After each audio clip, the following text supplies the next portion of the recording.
got stuck on the service line. Any questions?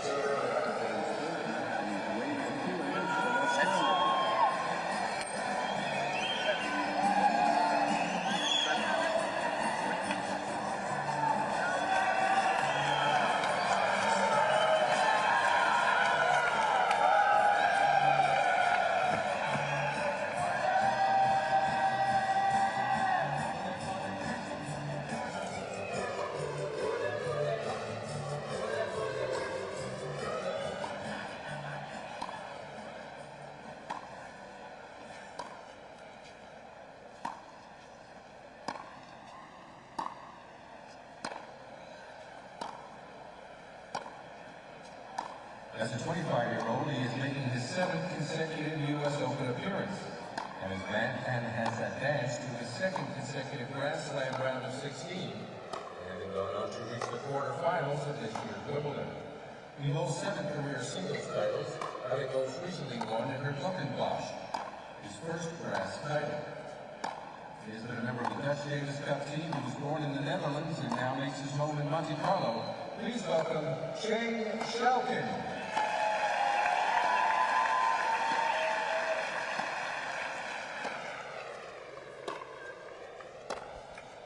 Welcome back to sunny New York. We had some terrific matches today. We had Venus Williams winning her match, and we've also had Monica winning her match. Now we've got a men's last 16 battle between Schalken of Holland, there he is, and Gustavo Kuerten of Brazil.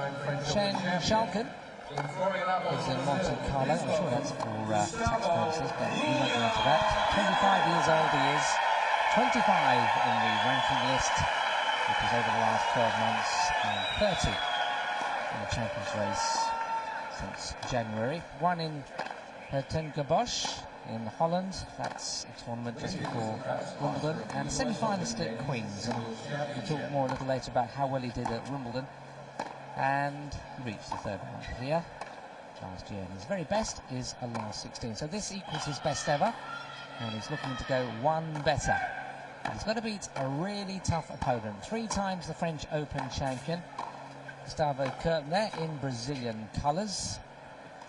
25 years old, 46 in the ranking list, 65th in the Champions race, and that really is because he's just coming back really after injury, and so he's had a very limited season. Gustavo Kuerten, 3 times, as I say, the French Open champion, a quarter-finalist this year in Hamburg, Los Angeles and Mallorca. So a balanced year, but very limited, as I say. Quarter-finalist last year, which is his best year, and also it happened in 1999. Gustavo Kuerten, what a beautiful player he is. And what a cracking start to this championship that he had. He beat Julien Bouter in 4 sets, winning the last 2 6-1, 6-love. There's Wayne McEwen, the Australian umpire. And then he knocked out Murat Safin, the former champion here, world number 2. And Kuerten came through quite comfortably in straight sets. And then he had a comfortable match against Nicolas Massou of Chile, when the Chilean Nicolas Massou retired at 6-1 and 5-4 down. Kuerten, as you can see, has played Schalken 8 times, and it is 7-1. So he's got the, as they say, the Indian sign on his opponent. Beautiful strokes from both flanks, forehand and backhand. With me is Nicolas Pereira. I know he knows Gustavo Kuerten well. He's going to tell you all about how wonderful a player he is. And let me just remind you that Schalken was the only player at Wimbledon to really test the outstanding Leighton Hewitt. Trailing 2 sets to love, he came back to level at 2 sets all on the grass of Wimbledon, slowed the ball down, used his head, and only a lack of belief that he could win cost him the match. And Hewitt, of course, won and went on to win the battle. But I think this is an intriguing battle and a very even contest. What do you think? Well, they match up really well against each other, really play far behind that baseline.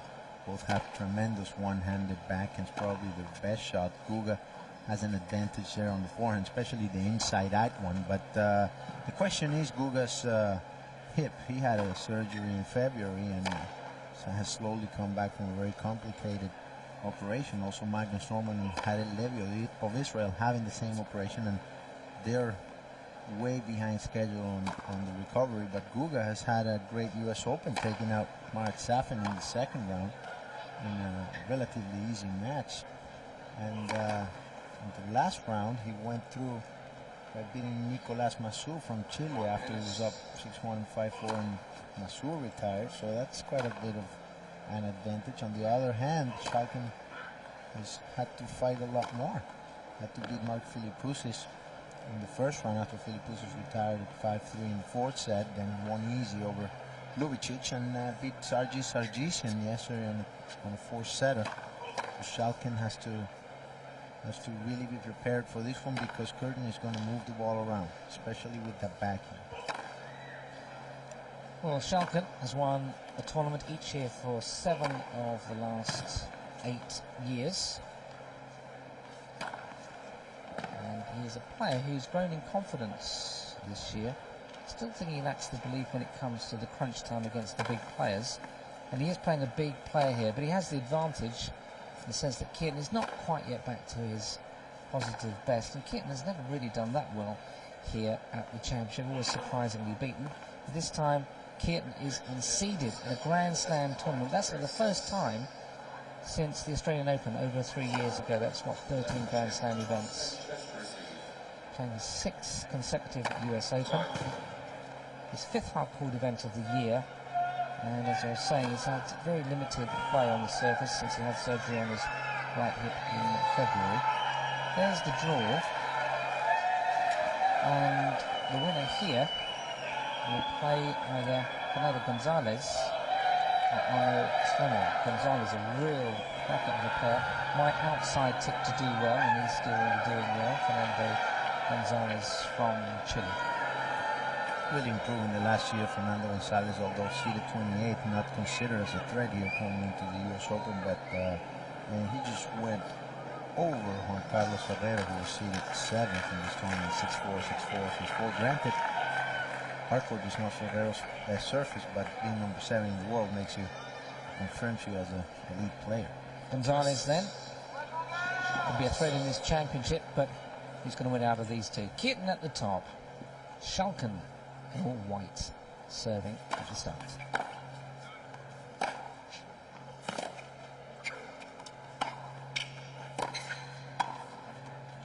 And you can appreciate that all white, can't you? Yes. Yes, we've had some odd gear here this year. Robbie Ginepri, the young American, in red top, black shorts, black socks, black shoes. Serena in her various outfits. Ginepri shoes look like tuxedo shoes. They were shiny. It was ridiculous. Oh, come on. Oh, come on. Use your imagination a little bit there. Yeah, but I mean, you have it's nothing to do with imagination, is it? Yeah, it's to do with taste. Oh, come on, you come to New Bad York and you taste. only have to pack one pair of shoes, because you can use them in the tennis court and you can use them in the dance floor too. It's true. They were dance shoes, weren't they? There you go. Got well whipped though, didn't he, by Andre? Andre put him in his place.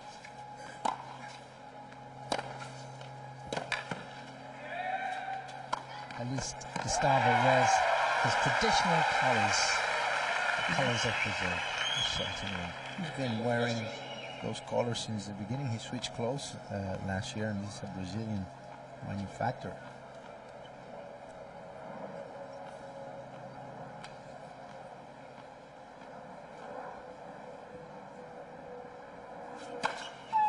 Kuerten never gone beyond round 16, round 4 of this championship. If he does win today, it would be his best ever here, as it would be for Schalken. So one of them is going to be very happy. Well, the sun's shining brightly, as you can see. It's just lovely after all those days of rain that we've had. And last night, all the matches were squashed together between, 6 p.m. here, and one match, Wayne Ferreira against Yunus El Inoui of Morocco, finished at 2:15, the second latest ever finish here in this championship.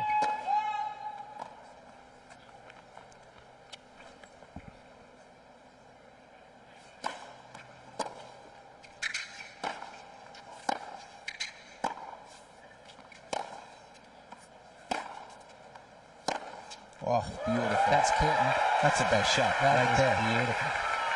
Oh, he always smiles. Is that just a natural look? It is a nervous grin like the one Martina Hingis has.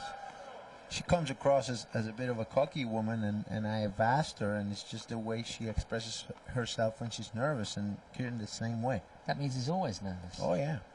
He always looks like he's got a smile on his face. Even in his interviews, he's always smiling. He's a very nice, easygoing guy. He loves to surf. He loves to hang with his friends back in Brazil when he goes there, and it's very fun-loving, simple guy, and he's pretty much always in a good mood, I have to add.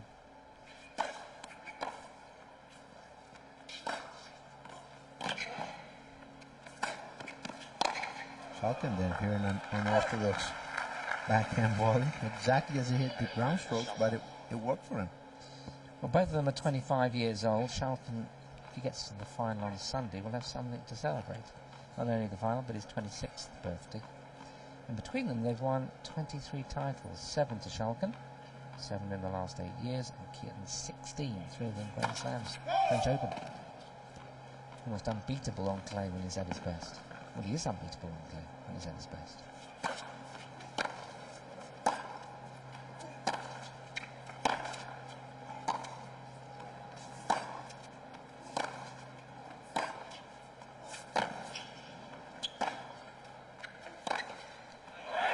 Well, Schalken, you can see his tactics are, if he can get into the net, he will, but my word, he's got to produce a good approach shot to do it, because Guga, as he's known, picked him off beautifully. Again, the down-the-line shot by Guga. You see him setting up with the feet, staying down and through the ball. Great follow-through, and look at that grip.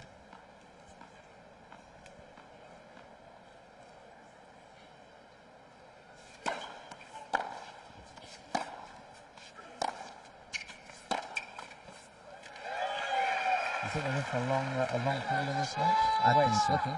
They match up very, very well and very evenly. They first played against each other in 1997. They played 7 times in all. Kuerten leading 6-1, and Kuerten won in straight sets. Bet you most of them were on clay though. Well, Kuerten won all of their first 6 encounters, and Schalken finally broke that run at their most recent meeting. That was last year in Paris, when he won in 3 sets.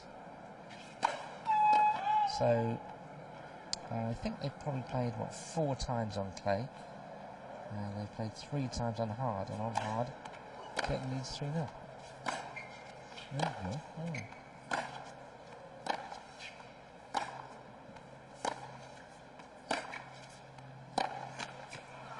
Guga's an underrated server, and he's been serving great. By the end of this match, we might see him upwards of 15 aces.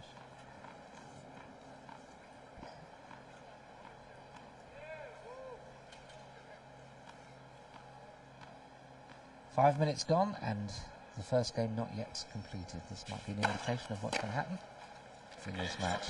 Well, finally it is completed, and Schalken just about holds his serve.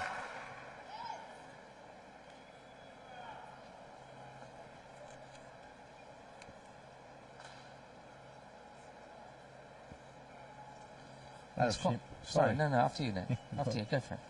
No, I refuse. Okay. Give me an opening. No, I was just thinking about the temperature out there. It is very warm.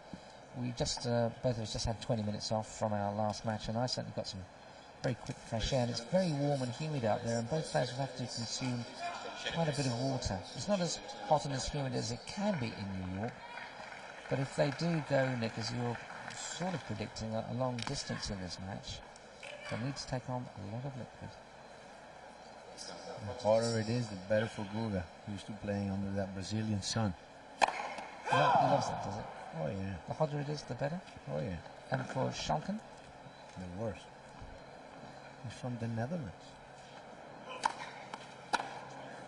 That's why he's wearing all white. To reflect the sun. Not just to please you. Well, Schalken is out Kuerten. Great backhand.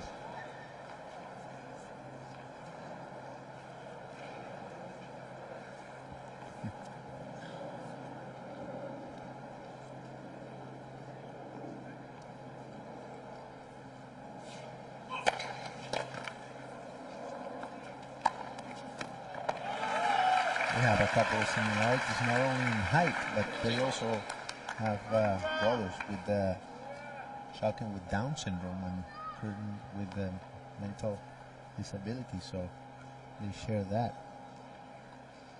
Both of them very active in the charity circuit. Kuga was actually the president of the 82 charities a couple of years ago, doing a great job. It's not all peaches and roses in men's tennis. Peaches and cream.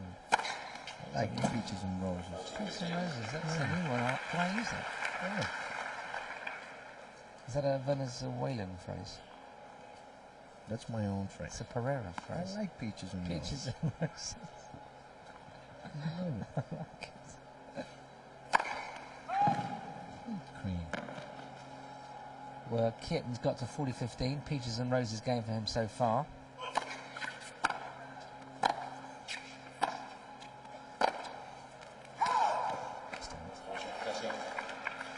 Kuerten, one of the many players now playing with that Kevlar string, but he was the first one. Andre Agassi, the latest one to change into that one, and it's a string that has a lot of pop.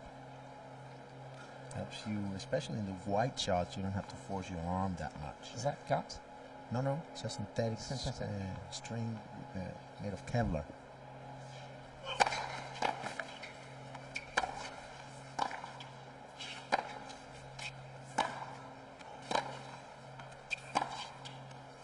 Schalken is producing some nice placements. He's not hitting the ball hard, but he's moving Kuerten around, and he's executing well.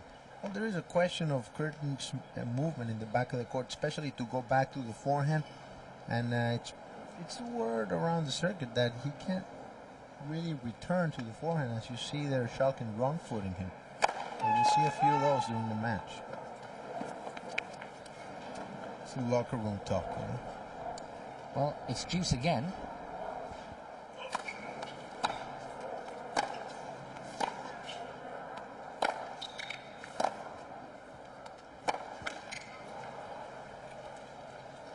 And here's a chance. Schalken. Seeded 24 here. Kuerten unseeded. Schalken ranked 25 in the world.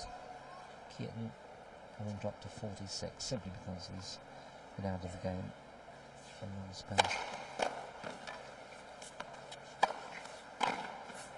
Wow. Well, that was a massive point, wasn't it? So big. And Schalken now leads 2-love. And that was, that's surprised going that way, surely. When Kuga hits, out of 10 shots, 8 over there with that inside-out forehand, and he makes you beat him with his best shot. So Schalken guessed right, and the down-the-line shot was open, and Schalken took advantage of it. Great control. Now, a rate of, if you can work this out, 2 games for 11 minutes, I estimate will still be here tomorrow. Not if Schalken wins them all. Yes, it would be a very short match, actually, wouldn't it? You have to multiply 16 times 5, which is 80 minutes. Hour and 40 minutes, yeah. Exactly. Nevertheless, this could be a connoisseur's match here between these two baseliners. I'm sure Kuerten will do his damage. I do like Schalken's backhand drive into Kuerten's forehand, catching Kuerten. He just overplayed it on that occasion, but good tactic.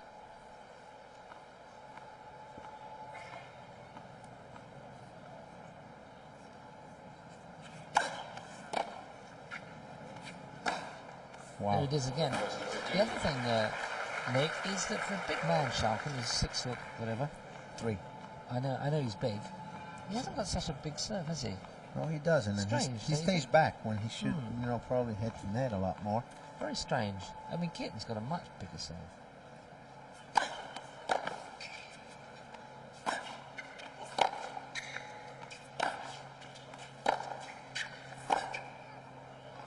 Both very solid off the ground, and you're going to see Schalken missing that forehand quite often. Kuerten trying to pick on it. Kind of a chess match going on here, from my backhand to your forehand, and both players want to be doing that. 30 all. Who's to say we're not going to have another juice, eh? 12 minutes, 2 games completed.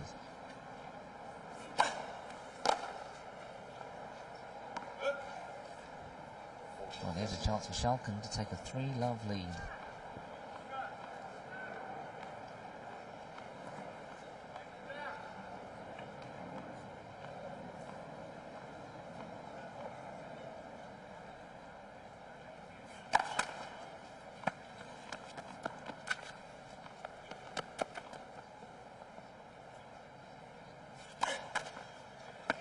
Well, just when you don't want to do a double. That's the second one. Not only that, there was an ugly looking double at 79 miles per hour. He was trying to make sure it went in. 5 winners, 5 enforced errors for these 2 gentlemen that are 3rd successive game that's produced juice.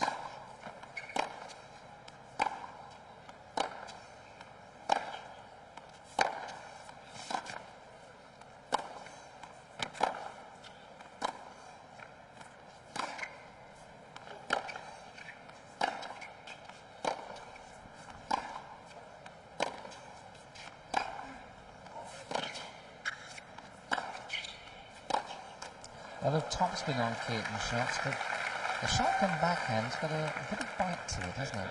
Schalken playing a little bit further inside the court than Kuerten, allowing him to run the Brazilian around a bit more than he's running. Taking the ball a little bit earlier to get that extra pace off his opponent's pace. Good observation there. That's what I'm here for. Well, Schalken is 3-love up now. I just think that's a bit of a surprise. 3-love to Schalken, only the one break, every game gone to juice, 14 minutes gone, but at the moment it's all going for Dutchman's way.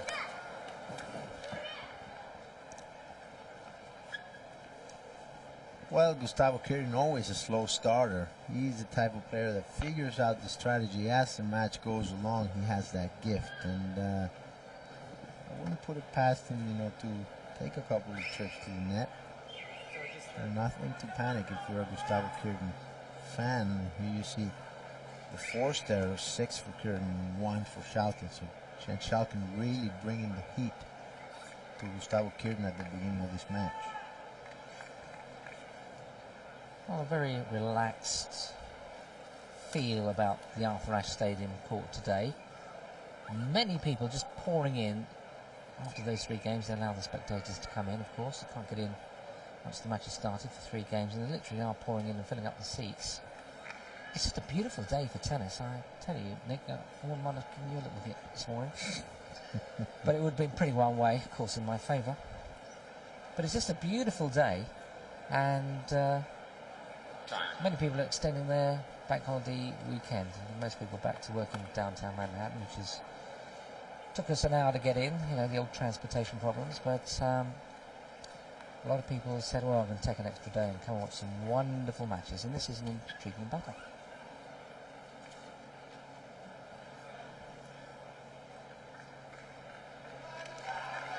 Schalken then leads by 3 games to love. Kuerten to serve. And there's support for both players. Kuerten really is the better known, obviously, because he's won 3 Grand Slams, and once you've done that, you've arrived.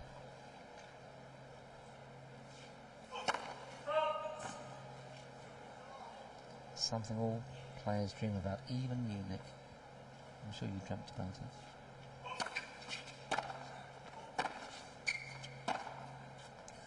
Well, they used to be dreams, now they are nightmares. Is it now that you realise that you're not going to win a Grand Slam title? Well, it's all past me now. I've matured. There are more important things. Are you going to make a comeback like Martina, who's playing here in both doubles and is doing very well? She's I think she's doing both the events. Do I look that crazy to you? I mean, the high life of a TV person. What more do I want? I'll keep quiet. I want to grow up to be like you now. You want to grow up and be mature, you mean, and sensible. You know us English, we're always very mature and sensible. 30-15 to Gustavo Kuerten. But he's trailing love 3. Hasn't changed his hairstyle today. colours change considerably from tournament to tournament. He's in the brown mode at the moment. Real Brazilian colour, really, isn't it? Orange. He has a new addition now, a tattoo on his right hand. Something you could appreciate.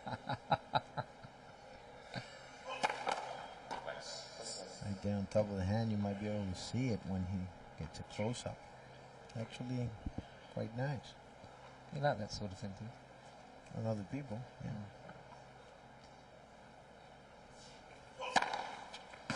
Well, that's a great ace. That was beautifully struck. That's the third for Kuerten, and I told you we're going to be looking at some good serves from the Brazilian. 117 miles per hour, that's the fastest from the Brazilian. There it is, Mr. Director, right on the case. The all-white of Schalken from Holland leading 3-1.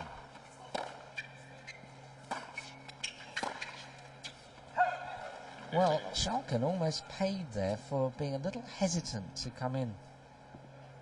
But Kuerten just missed the target.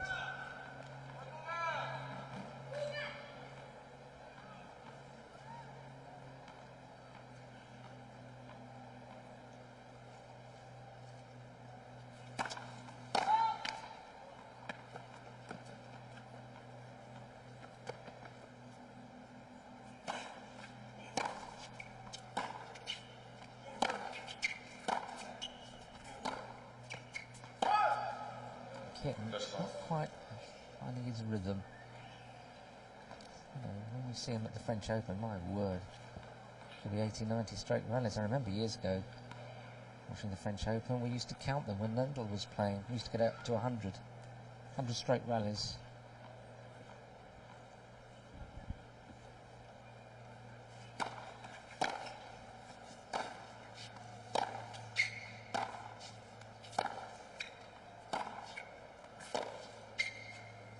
Another unforced error on Kuerten, and here Schalken needs 40 love. Don't panic. I think the boy will come good.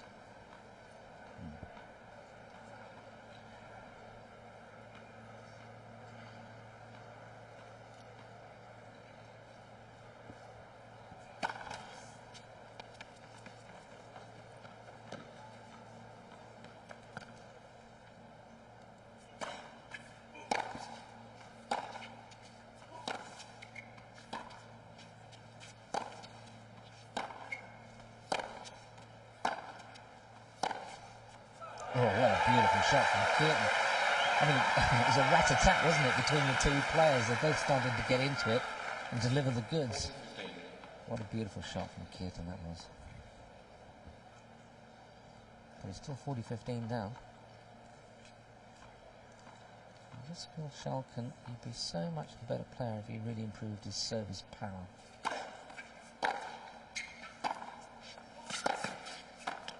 But he's smart, isn't he? Read that well, and he needs 4-1 in this opening set. Schalken leads 4-1.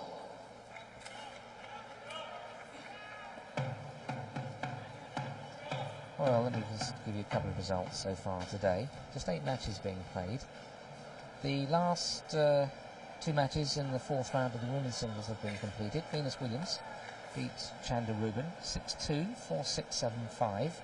Chanda putting in a tremendous effort. The daughter of a Louisiana judge from Lafayette has come on really strong this year after some problems. She had an operation in January. She was actually a terrific player 5-6 years ago, but it's taken her a long time to get back, but she's beginning to challenge the best. But Venus again through, chasing her 3rd US Open title.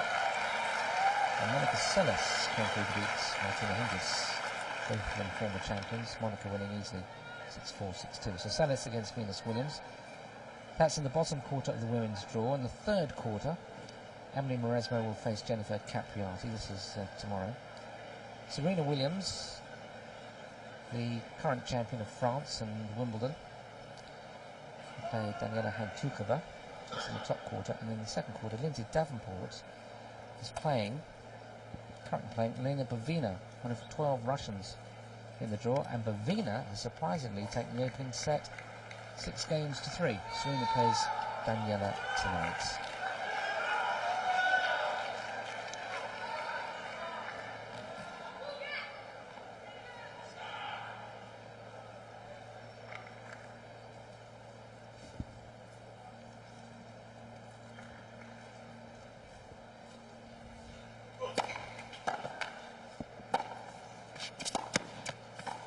Oh dear. I think I could have got that over, even at my club level. I think I would have done that. I would have been a bit upset if I missed that, and Kuerten must be absolutely livid. See Guga there with the wristband, which is not usual for him.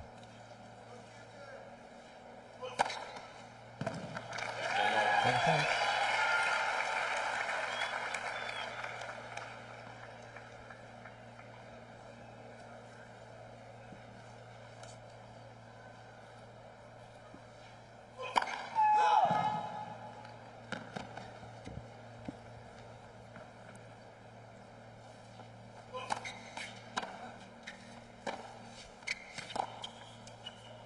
Oh, great shot there by Schalken. Schalken just looking very solid.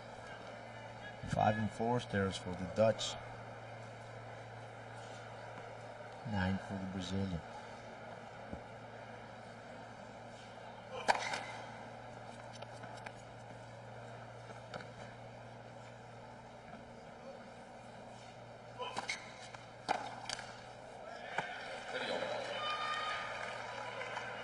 Four-one, 30 all on the Kuerten serve.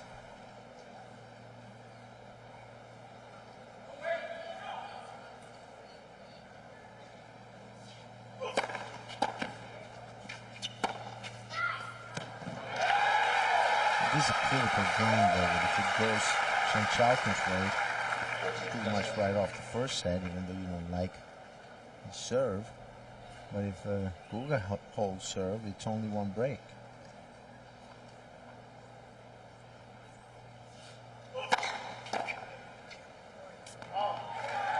Well, Kuerten does hold, keeps alive this set.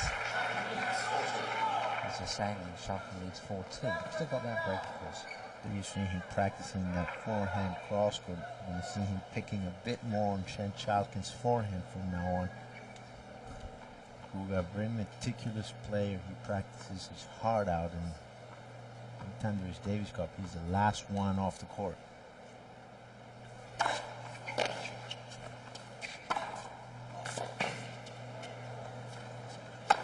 Well, that's meticulous play from Schalken. Everything, all three shots. The serve pulled Kuerten wide, the forehand drive making Kuerten run, and allowing Schalken to put away an easy smash. That was absolutely precise tennis.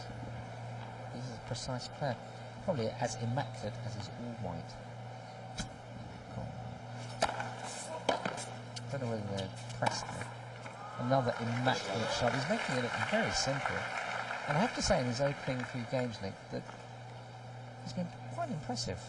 I mean, his serve is not much. As you see there, he doesn't use his legs as much as he could, but when he makes a first serve in, he's won 15 out of 19 points, so he backs it up pretty well.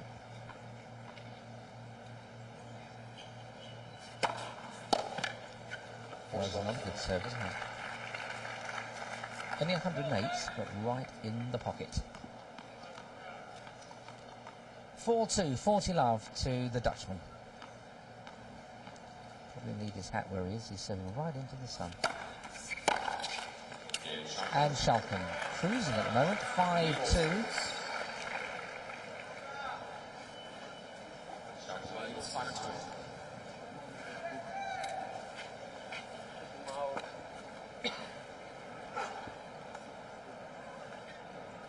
I'd say this first set is drifting away from the Brazilian. Maybe a banana will help.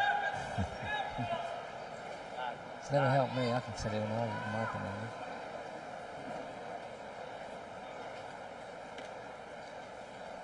So I've been looking just up at this, the big jumbotron. It's not showing Schalken. It's showing Lindsay Davenport against Pavina. Davenport losing the first set. 6-3, but is 2 love down in the second. I'll just repeat myself. Set down and 2 love up. Is that what I said? Yep. Right before Bovina went out to play her match, she surprised Jelena Dokic, the 5th seed. Lindsay Davenport was commenting there in the players' lounge that she thought Bovina was going to win, like she did. 6-3, 6-2, so you know he's thinking Bovina's a good player.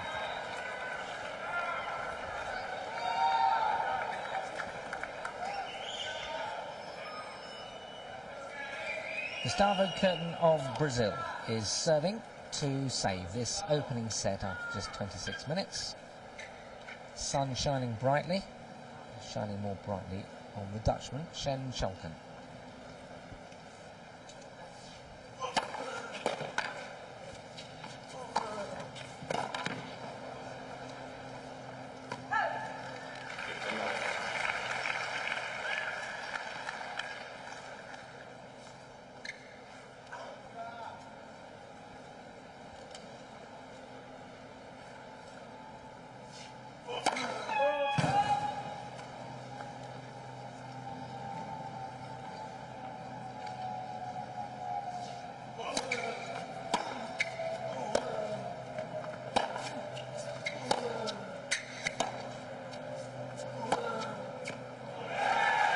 Precise, both players so similar, certainly in those backhand drives.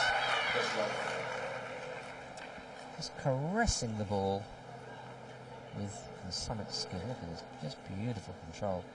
Such a difficult shot over the highest part of the net. 30 lovers is 2-5, Kuerten serving.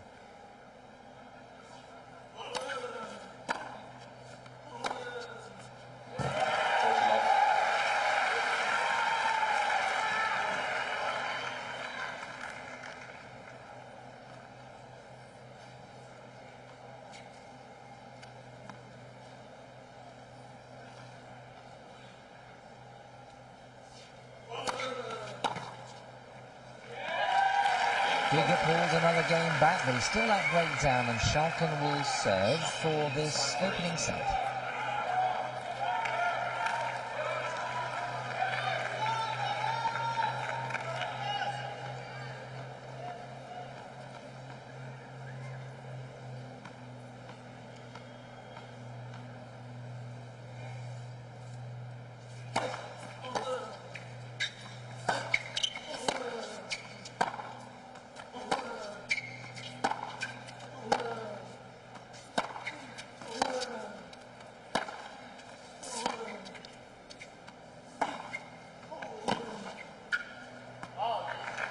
Again, beautifully played by Schalken. He's making Kuerten work really hard.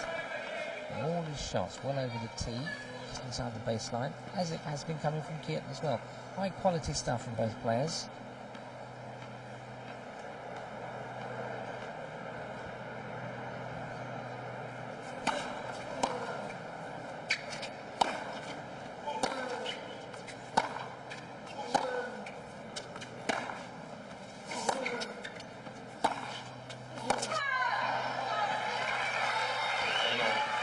All 5-3. Important moment of the match here.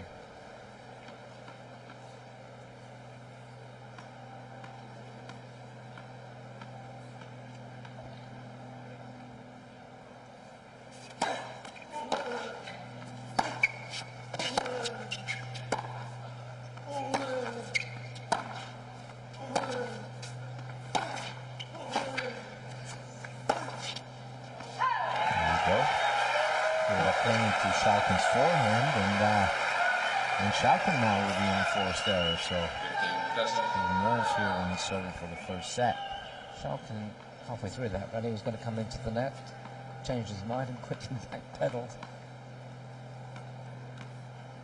5-3, but it's 15-30.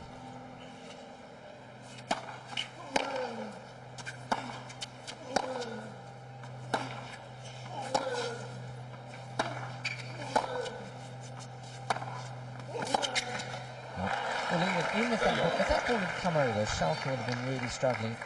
He got to the tee the worst part of the court.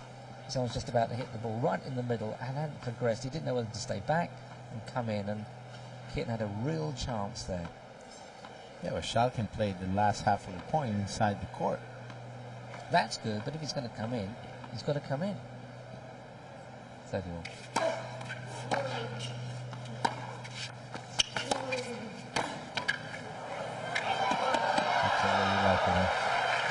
Well, he's almost there. He's still a yard short. But he made life difficult, but it's a terrific shot. He mishit that ball. Yeah, just watch this. He's coming in, not quite quick enough. But it's a great pickup. He trapped the ball against That's what he did. the ground, yeah. Set point to Schalken after 32 minutes. And he takes it, pumps his fist. Schalken from Holland is a set-up against the former French Open champion.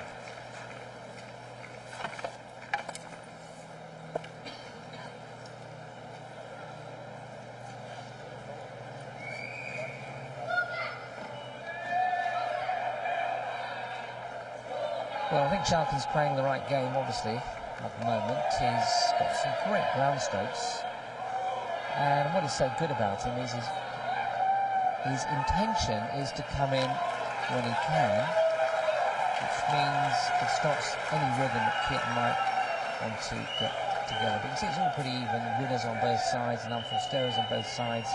A minor difference where Kuerten's had 4 aces, but really, even though it's 6 games to 3, there's not much between the two. Yeah, it was just that one break, and Guga was up 40-15 on that game. So could have gone either way. Could very well be 5-all right now. So Schalken playing the right game. Nice and steady, coming in when he can, breaking up Kuerten's rhythm. As for Kuerten, well, he might have to come in occasionally and put a little bit more effort into his serve, but the 4 aces indicate he's serving quite well. He's got 70% of his first serves in, but his second serve, he's won just 2 of 7. Well, if you look at the numbers, I mean, Schalken won 5 points to break Guga in the second game, but after that he only won 3 points on Guga's serve. Just watching a comparison of serves. Kuerten, obviously the faster serve.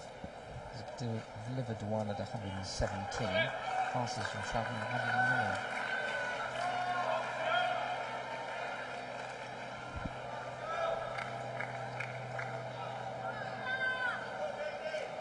Gustavo Kuerten to serve at the start of his second set. Welcome to New York if you just joined us on a lovely sunny day. This is Dave Luddy with Nicholas Pereira, watching this battle between Gustavo Kuerten serving now against Schalken of Holland. It's a 4th round match, a last 16 match, and the winner will go through to the quarterfinals to play Fernando Gonzalez of Chile or Anna Clement of France.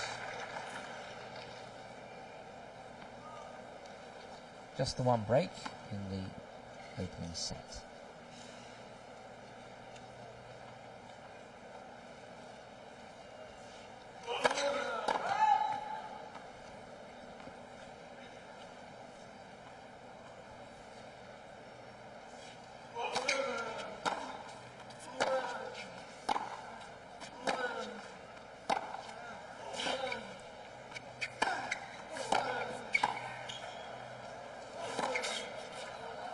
Well, that's the difference really between the two. Schalken is prepared to come into the net and has won several points there.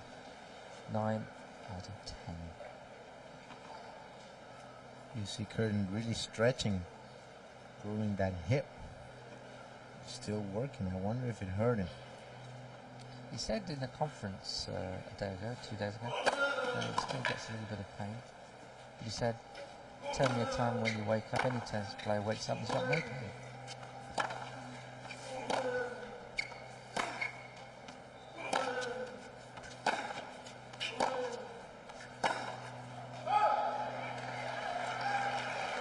Schalken really got wrestled there, playing right on the baseline to Kuerten's 4 or 5 feet behind it. Will make the difference. We saw Kuerten and Roddick last night. Kuerten playing a long way behind the baseline and paid the penalty. Roddick was playing Right on the baseline and coming in. One of the three Americans still surviving. The other two, well, you can guess those two. I have to think about it.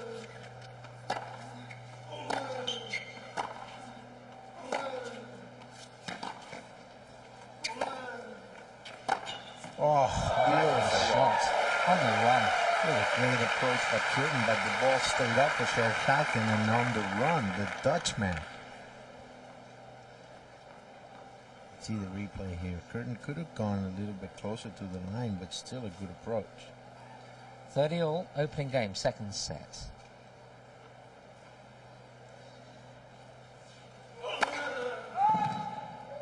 For those of you who can't work out who the other two Americans still in the tournament, where have they been? Agassi and Sanchez, of course. 30-40. Schalken certainly taking the ball a little earlier now.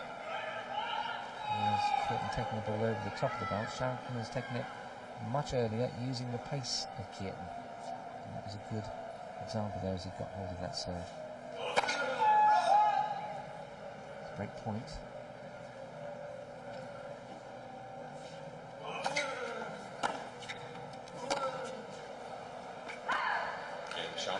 Well, there it is. Schalken has broken right at the start of this second set.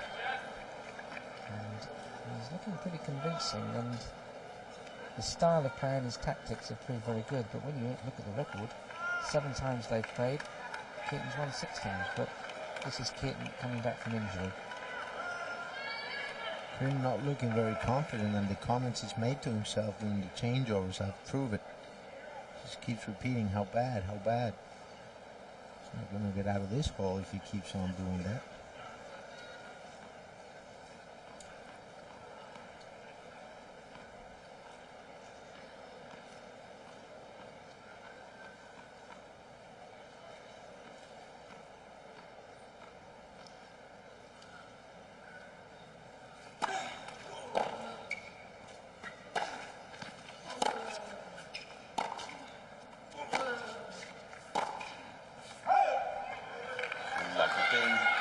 Superstar Kuerten in the Australian Open, lost in round 1 to Julien Bouter.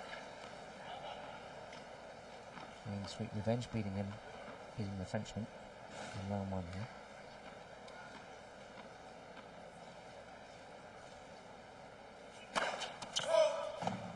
Then in Paris, French Open, last 16, lost to Albert Costa.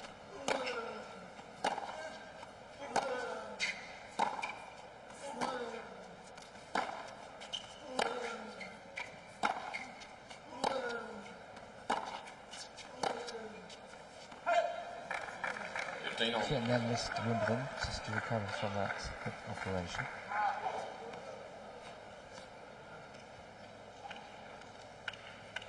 And last year here at the US Open reached the quarterfinals, beating Costa, Albert Costa that is, and losing to Yevgeny Kafelnikov.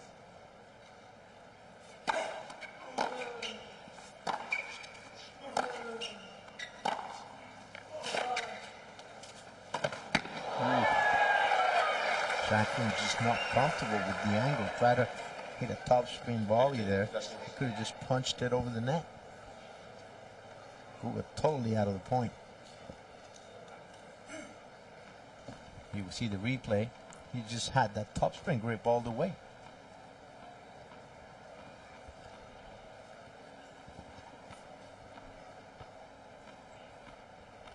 One love up, 15-30 down on his serve. Second set, having won the first.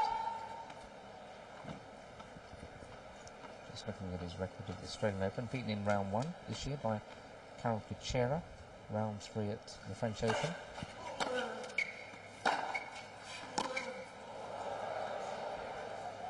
Quarterfinal at Wimbledon, losing to Nick Ward.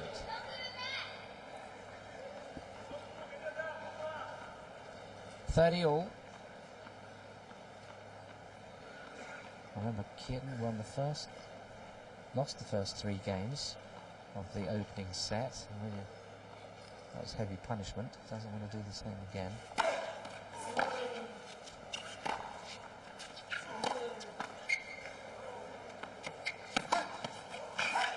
in. Correction, no. Palms down from the line judge, which I can see. He called it out first, then he corrected it. Definite palms down from the line judge. What's this? There it goes. And the palms down straight away. And the point's gone to Schalken. 40-30. If Kuga didn't touch it, he has no chance of getting that in that point.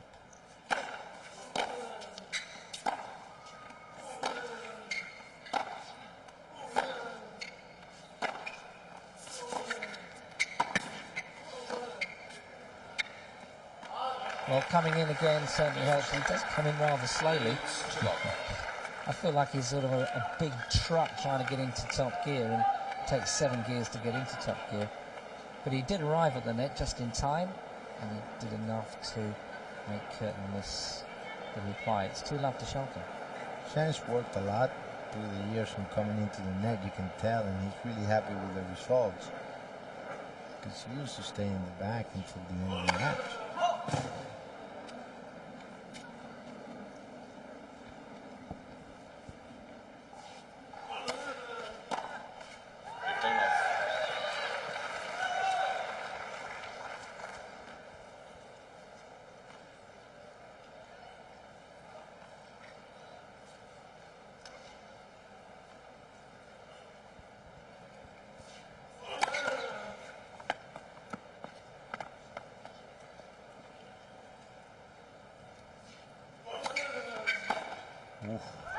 Well, he was going for it. Unfortunately, he didn't get the right connection or timing. You think? I suppose you can afford that when you're 2-love up, maybe. Trying to get a double break. 30-love to the Brazilian. 40-love.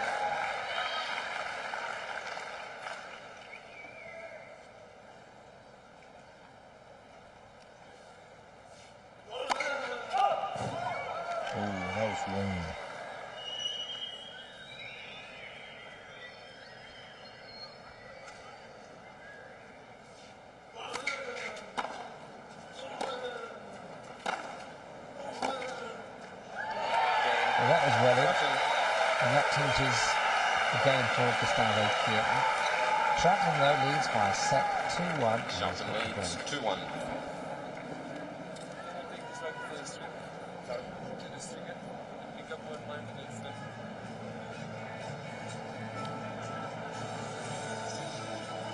Kuga talking to the umpire there about the line judge, asking their umpire, Mr. McEwen, if he had seen the ball. Of course, Wayne is never going to rule on that line, nor will any other umpire on this court ever again, what happened last year, but maybe we'll get a replay here of that last point when Guga ended up holding his serve. But if Guga touches the ball, the rule says he can get a lead because the line judge actually called it out before he corrected himself.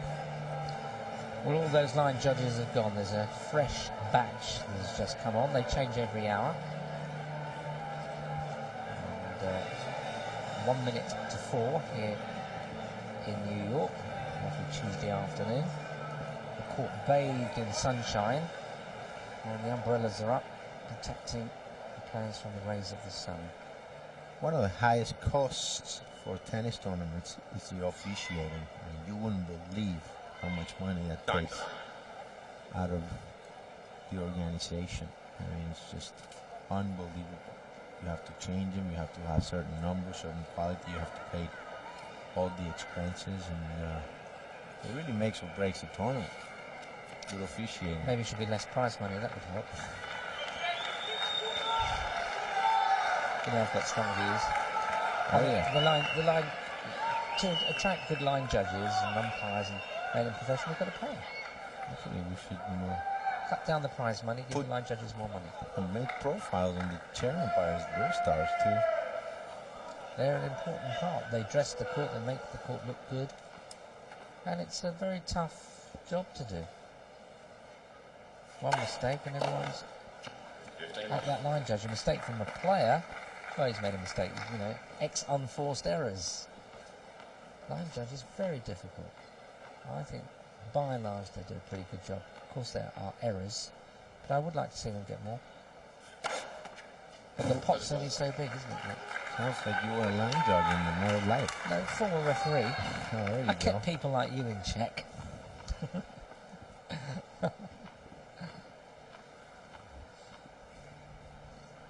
30 love to the Dutchman. 40 love. There we go. 2 in a row. Couple of aces to Schalken. Kuerten's had 4.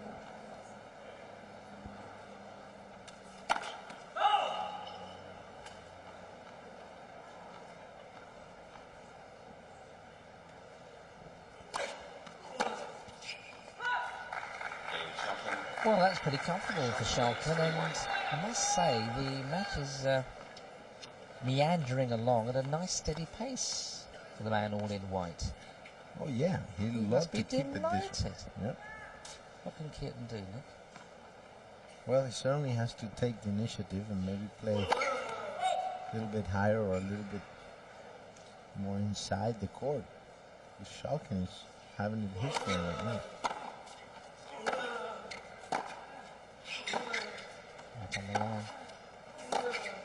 And again, approaching the net. 2 good deep shots. One on the line, another one just inside the line. Yeah, Kuerten maybe just trying to do that. You know, he was right on top of the line, but Schalken just pushed him back. Schalken is a very precise player. His placements are excellent. It's just extraordinary he hasn't got a bigger serve. You see Larry Passos. Didn't worry. The lady there in pink is a reporter from Brazil. Others do get everywhere. 13, 15. Yeah, right now in Brazil, you know there are 20 to 25 million people watching this match. At least. They put him on big screen TVs in the middle of the street. Is he as big as their soccer team? Oh yeah. Brazilian, of course, the world yeah. champions. Those of you who know about soccer. 14, 15. Well, Giga's holding his serve quite comfortably, but remember, he's a breakdown and he's had very little chance against Schalken. And Schalken serve. A couple of break points he's had, but failed to capitalise.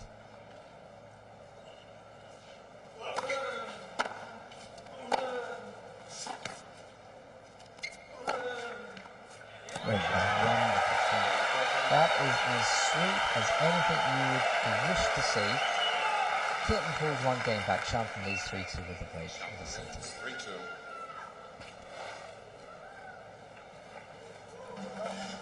David, talking a little bit about Guga's popularity there in Brazil.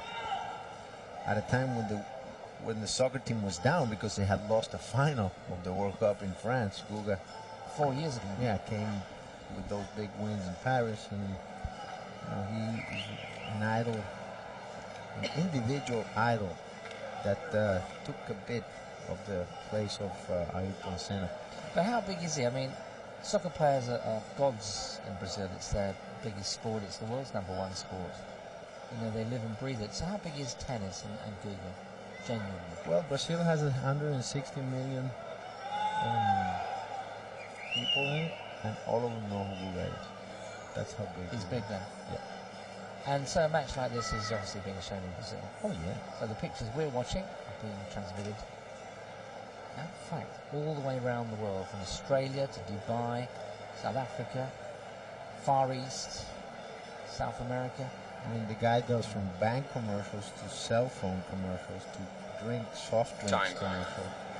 I mean, he's all over the place.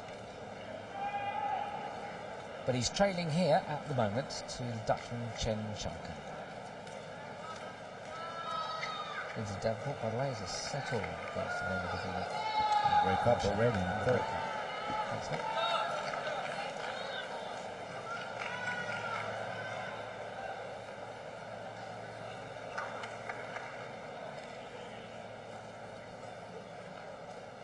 Schalken serving 3-2.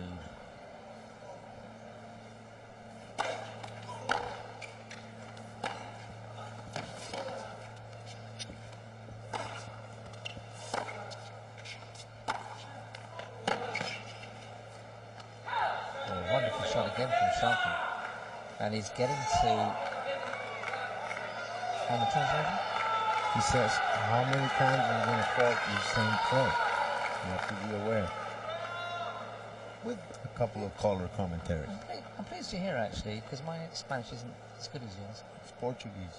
That's the reason. Yeah.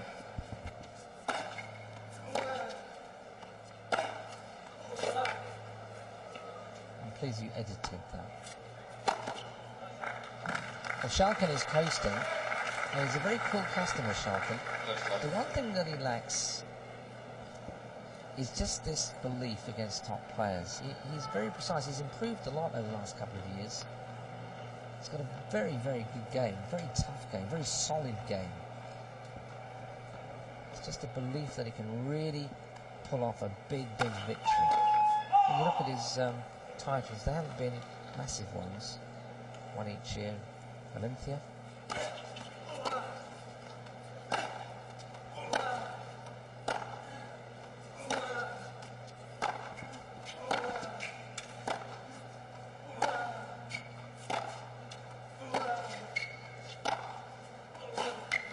Very precise. Again, precise again. A terrific forehand.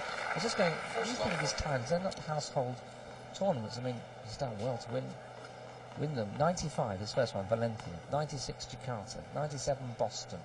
99, Auckland. 2000, Tokyo. 2001, Stockholm. And 2002, the Turkenbosch in Rosmalen in Holland.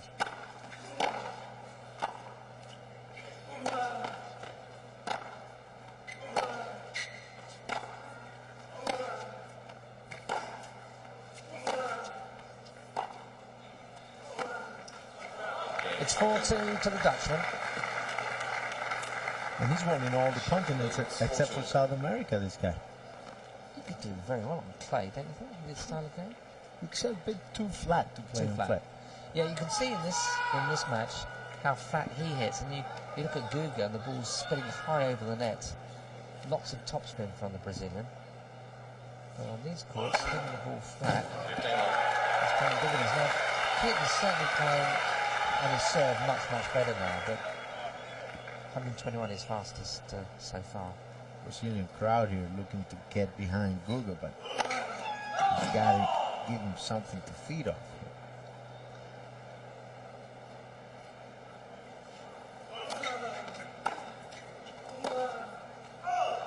With his feet on that one straight into the body of the Brazilian.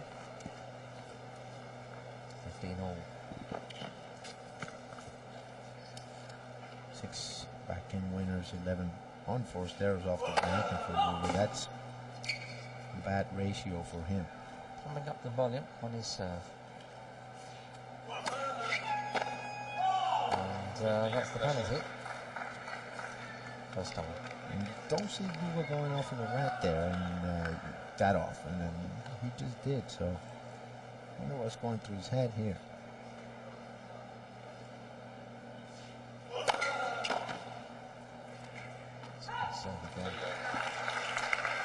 Maybe a sign of desperation, Guga adding a bit of power to his serve here in order to not to get in rallies with Schalken.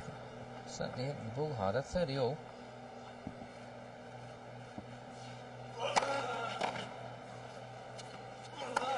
He goes again with that inside out forehand. You know he's going there. You just cannot go there to call it too soon, because he can change it at any time. And Larry Passos here thinking, how is he going to get the message across without getting the fine?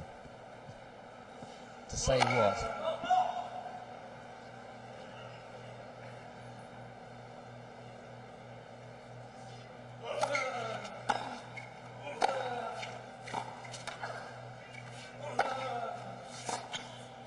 Pumping up the volume is Kuerten. Yeah, he's going to be more aggressive.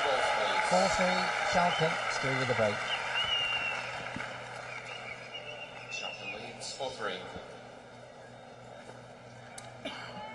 Well, being the passive one hasn't paid off for him. I mean, Schalken really accurate, as you have pointed out throughout the match, and he just cannot sit back and wait anymore because he's down a set and a break. In a couple of minutes, he could be down 2 sets to love, and you know that's a very tough disadvantage to come back from. So Guga really has to do something to change the way this match has been going. And as we see the winners on forced errors comparison there, 11 in forced errors and 17 winners for Schalken, 17 errors and 18 winners for Guga Kuerten. Most of those winners for Kuerten, of course, the 7 aces he's got.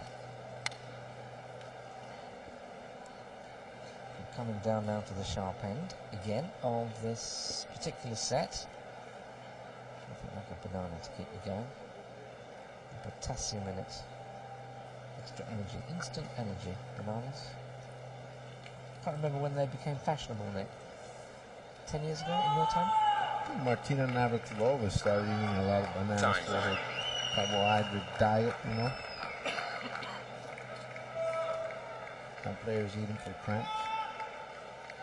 They're very accessible and easy to eat, the bananas.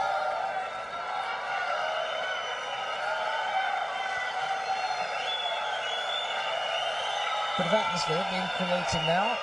If you're just joining us, Schalken is a set on 4-3 up and a breakup. This is Dave Buddy with Nick Pereira. Watching a fourth round tie, last 16 battle for place in the quarter-final of this US Open Championship.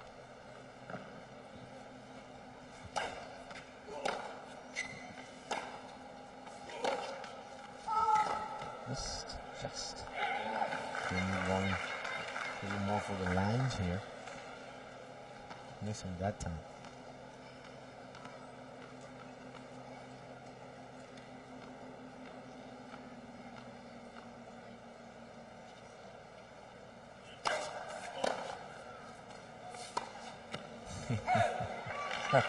Forcing, he was inviting Schalken to come to the net. Schalken refusing to get close to that ball. Just hit it too far in front. Larry Pass is a very, very effusive man.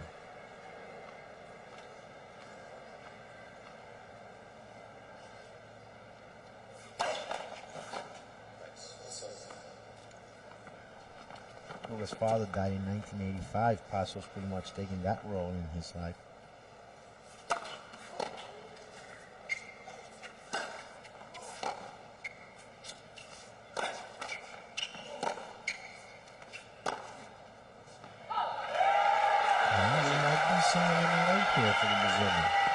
Once again, it's just the belief of Schalken. There was an opportunity there to come in. He had a very good drive into Guga's backhand. Now they've been playing on court. 15-30.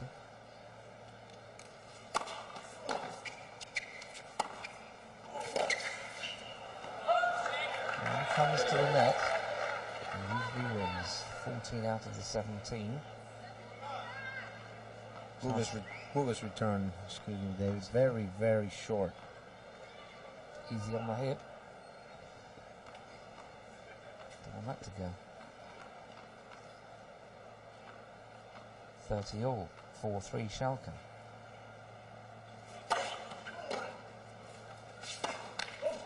Well, that was a gift, wasn't it? Oh, Gandhi hitting a short ball. I don't know if he was on purpose, but certainly working. Well, this is a big point. This is the third time in the match that Kuerten has had a chance to break the Schalken serve, and it's at a vital moment.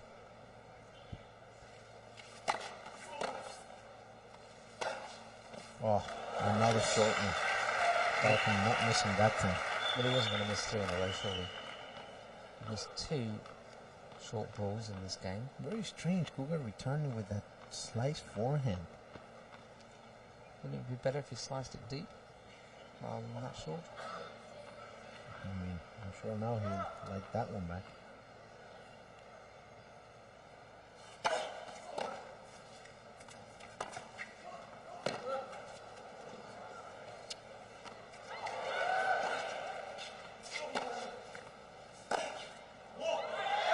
That's an incredible recovery.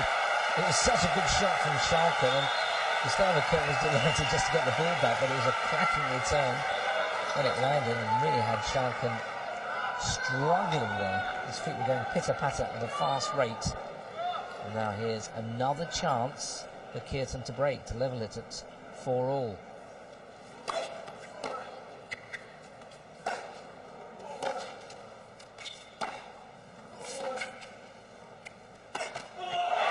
Well, indecision, wasn't it? The lack of belief again. It was all there. He had 3-4 chances there to pull off vital points at crucial stages, and that was a bad miss. A little punch volley would have done rather than a drive volley. It's 4-all. David, you called it right before the game. Schalken lacking the conviction, and you can see it. Just didn't go through with the shots when he needed to. Well, at Wimbledon, he had Leighton Hewitt beaten, so much so that Hewitt was screaming and shouting, and the veins were standing out from Hewitt's face as he was screaming and shouting. He went into a fifth set, and he could so easily have won, but you could see just when it came to the big crunch point, which Hewitt is magnificent when it comes to crunch time, Schalken didn't believe, and you just wondered now that this could be a big change in this match. Guga wants to take and has taken this to the emotional plane. You can see the crowds getting behind the pavilion now. This country known for noisy crowds. 4-all, Kuerten, 30 love up, 40 love up, ace number 8. And all of a sudden this match has changed dramatically. Schalken was coasting towards a 2-sets-to-love lead, hardly affected on his serve by Kuerten's returns, and now he's mentally behind Kuerten. He's raised his game. Looking a little bit more pleased with himself at 40 love.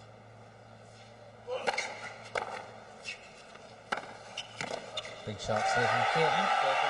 Oh, the way he strides towards his chair, full of purpose and determination. And Schalken strolls back, knowing that a golden opportunity is possibly gone.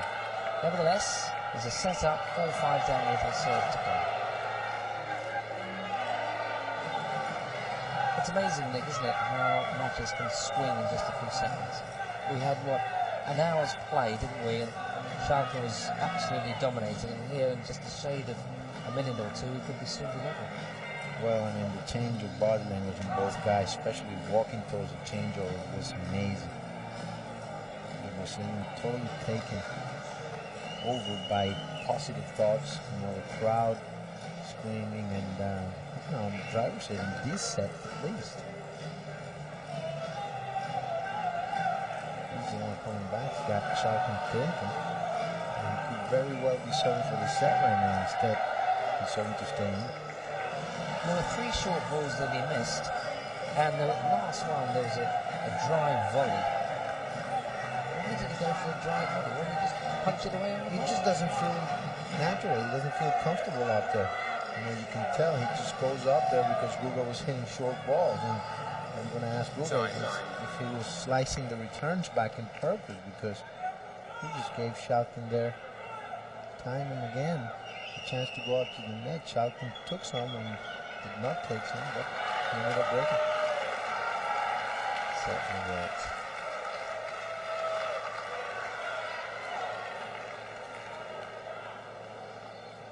Shane Schalken from Holland is serving to save this second set. He took the first 6-3.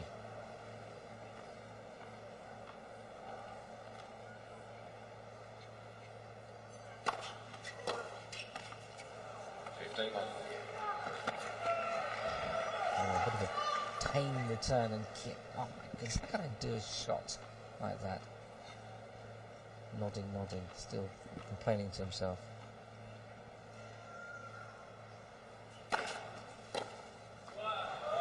Twice in a row, the serve's gone into the body.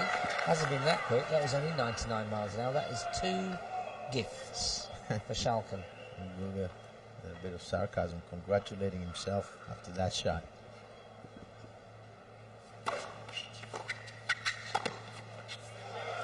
Well, again, I've got to say, Nick, there's been 3 slice returns in this game. Two have been poor straight in the net. The third one wasn't that much better. And I just wonder whether in the previous game the dropping the ball short was a tactic. Nevertheless, it's 3 points for 5-all for Schalken.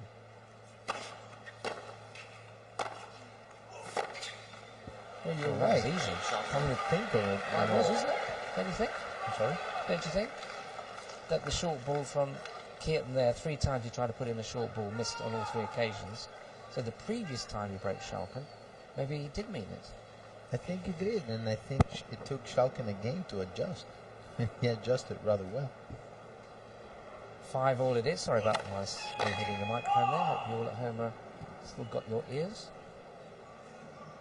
I'm just getting rather excited because it's 5-all and it's a little intriguing.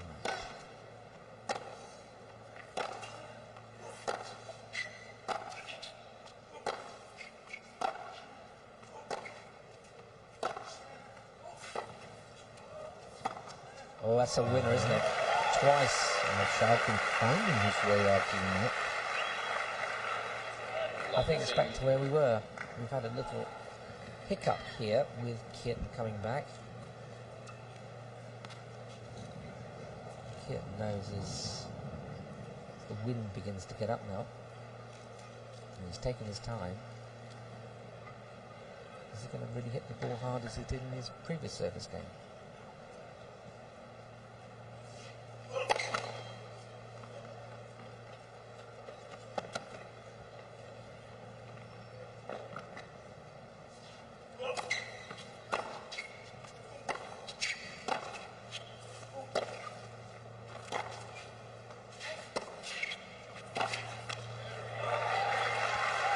Guga coming into the net.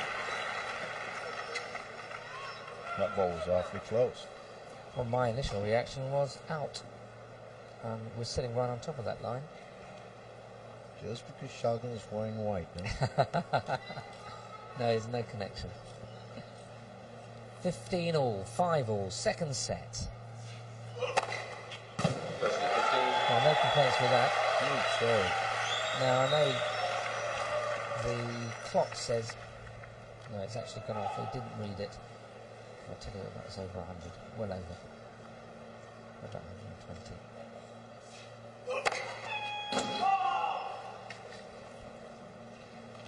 $30-15 to Guga.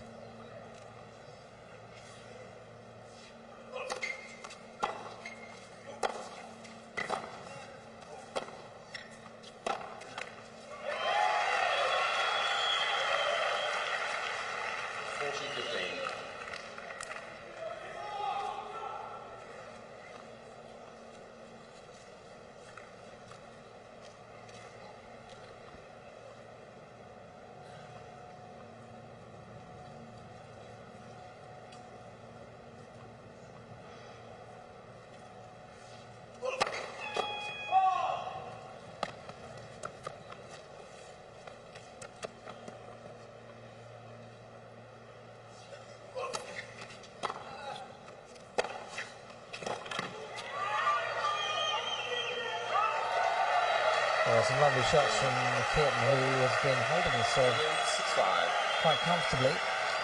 Maybe 6-5, Schalken to serve to save the set and force it into overtime.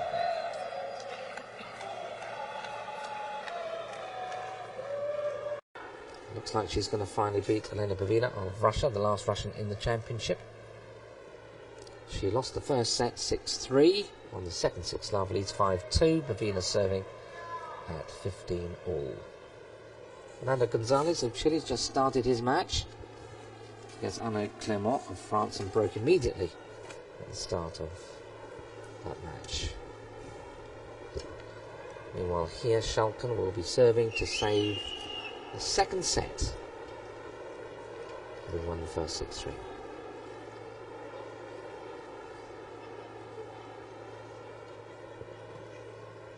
Time.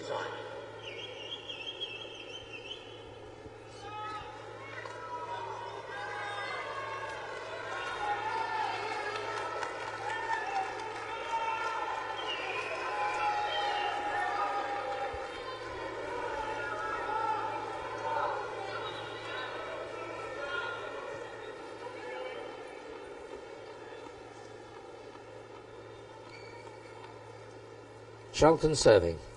5-6.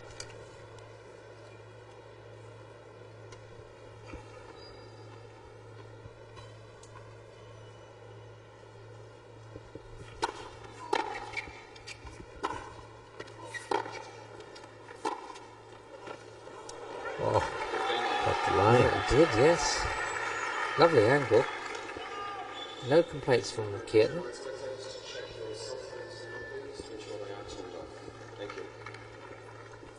So there we go. Even numbers for both players. 21 winners, 18 unforced there.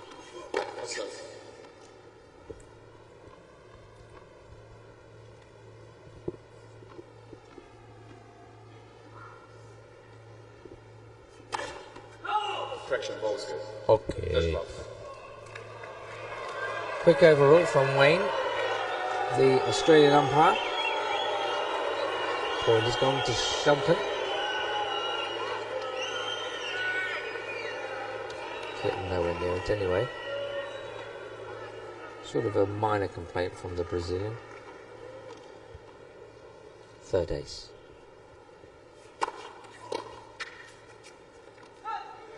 And all of a sudden, Schalken has raced to 40 love, and it looks like we're going to have a tiebreaker.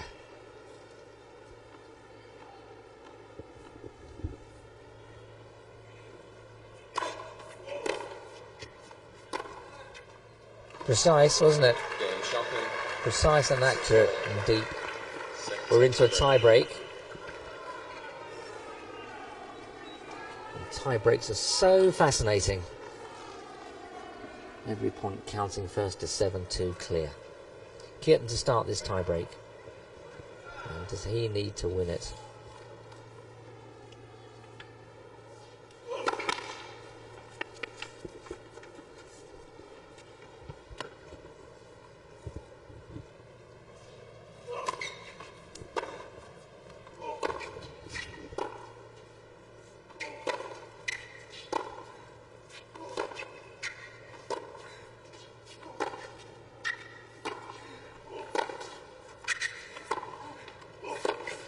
So precise again from Schalken.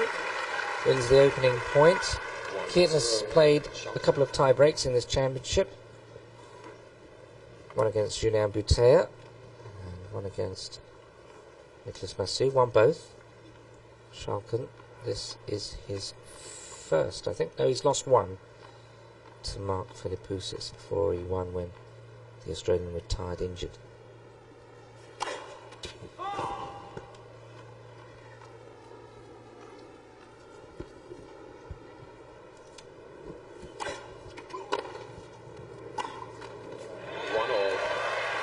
Guga has to be careful not to fall to the same play again. Now that he's in a tiebreaker, you know, he's got to keep going, that aggressiveness, and trying to make Schalken come into the court a bit without giving him a clean winner opportunity.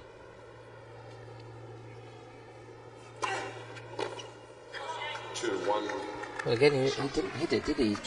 He is trying to bring in Schalken, a little block, but it's not succeeding.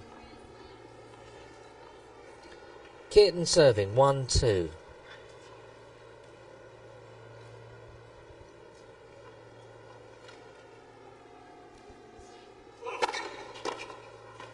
Ooh, that was close. The ball deciding not to come over. 2.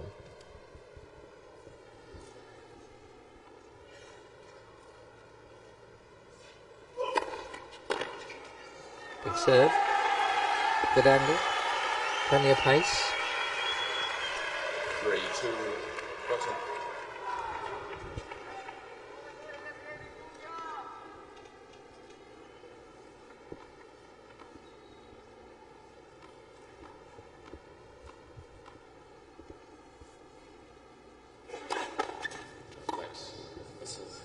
Standing a long way.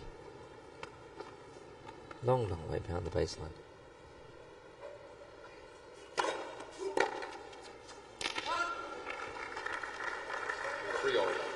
Schalke took a big chance there with a pretty hard second serve. Like that from the Dutchman. he surprised Guga to the body.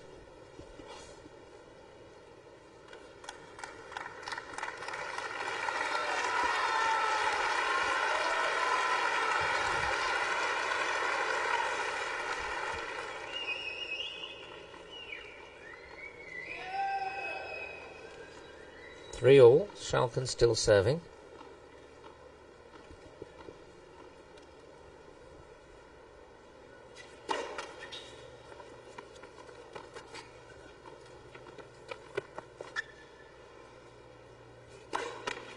Ooh. This is the self-belief. 4-3. Third double. My word, that could prove costly. Got a bit tight. 4-3. Kuerten.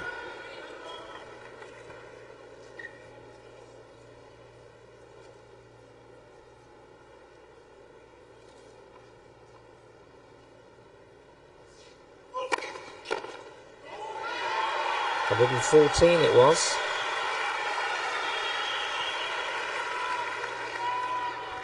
Five, 3. 5-3.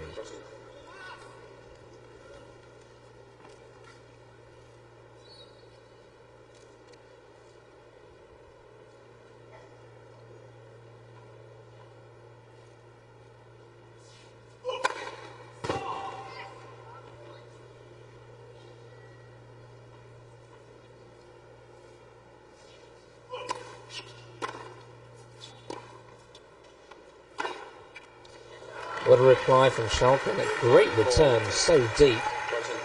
And followed up with that lovely forehand. Yeah, Kuerten's second serve didn't offer much. I mean, it was an 81 mile per hour knuckleball there. And Schalken just taking advantage. 4-5, back on serve now.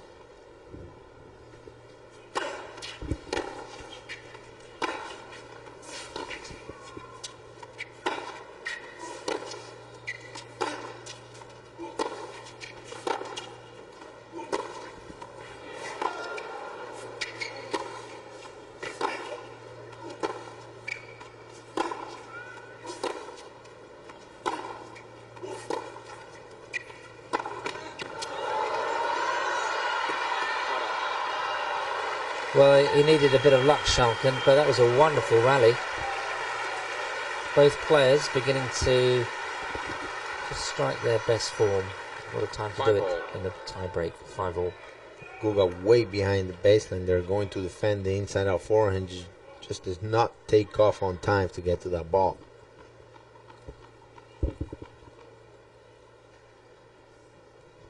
Shadow's really lengthening now.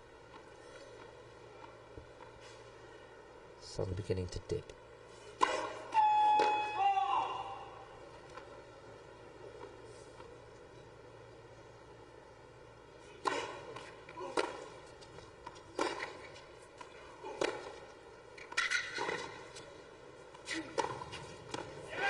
Can't get better than that. And that gives Gustavo Kuerten on his serve set point to level up this match at 1-all when he seemed to be right out of it at 4-2 down in games in the second set.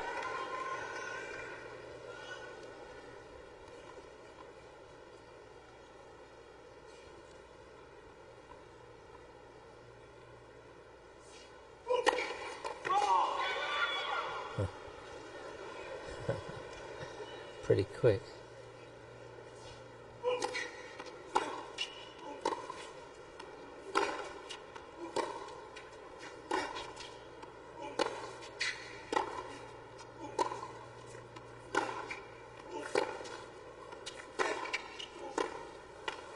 Well, I've got to give credit there to Schalken. I don't know about you, Nick, but he did go for that forehand, didn't he? Of course, no, great point. Great point by Chen Schalken, you know. He took the risk when he was set point down. More and more impressed by his skill level. He can just get his head just a little bit more confident. He could do a lot of damage on the circuit. It's 6 points all. Kuerten still serving. Now every other point is going to be a set point, isn't it? It's not only his level of confidence, but he's, after being so many years on tour, how other players perceive him. It was just a fraction wide. Now will Schalken really try to hammer this ball?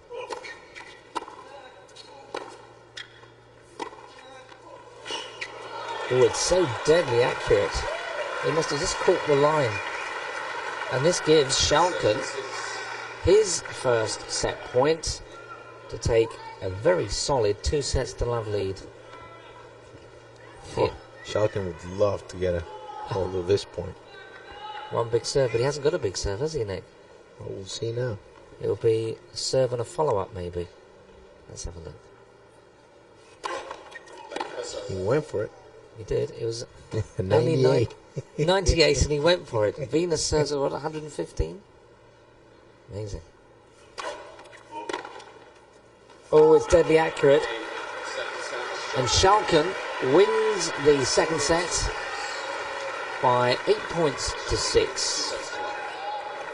And he leads by 2-0 after an hour and 22 minutes. Does he deserve to be 2-0 up?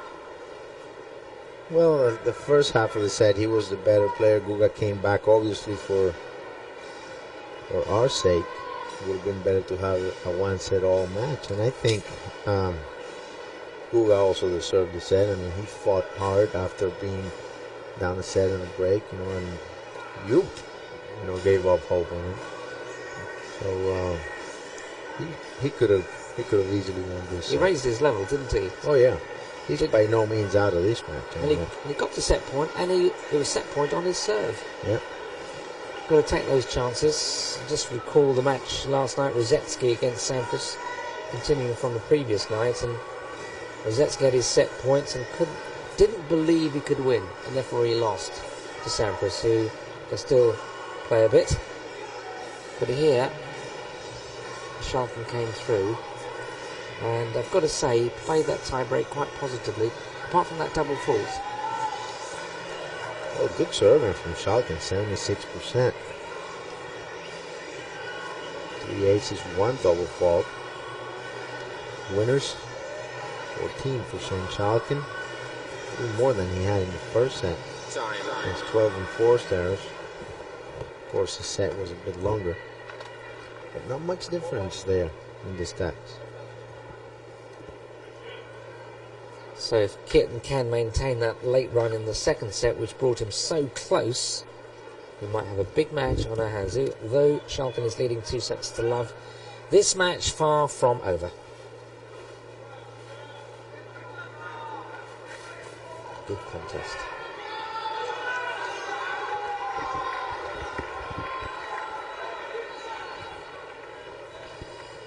And Chen Schalken has the advantage in this set of serving first. He's 2-0 up, and as you can see, the sun slowly beginning to dip down behind the skyscrapers of Manhattan, which is about half an hour from here by coach, or maybe an hour if you're caught in traffic.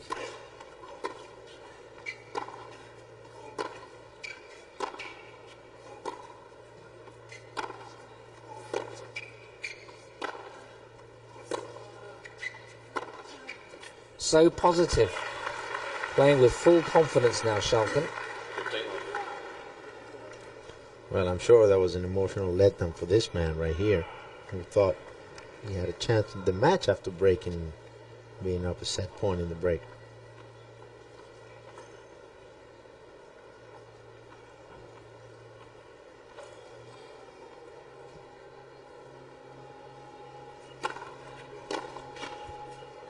Oh, it's come over.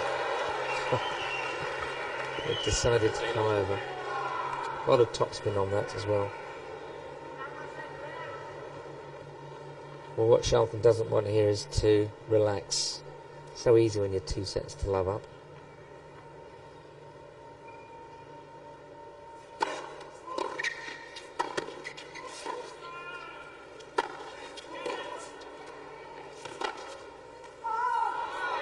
Well, his intent was positive. Difficult smash overhead, not accurate enough. It's 15:30.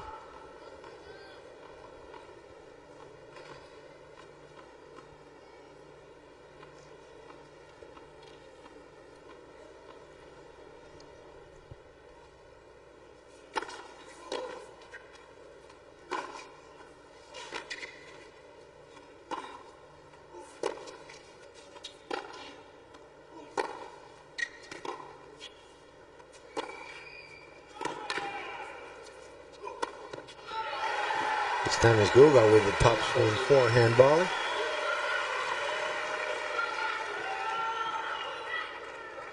Let's keep on swinging. 2 chances for Guga to break right at the start of this third set.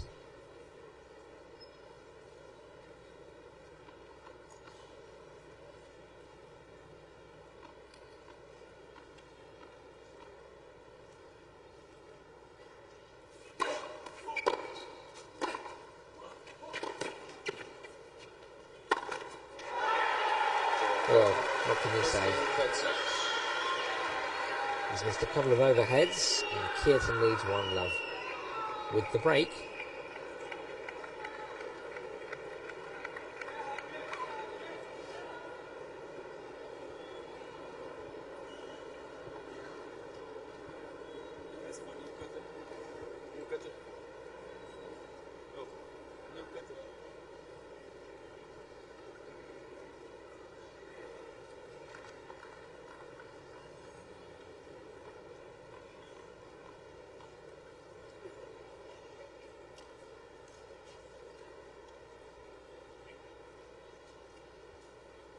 Kuerten at 1-love.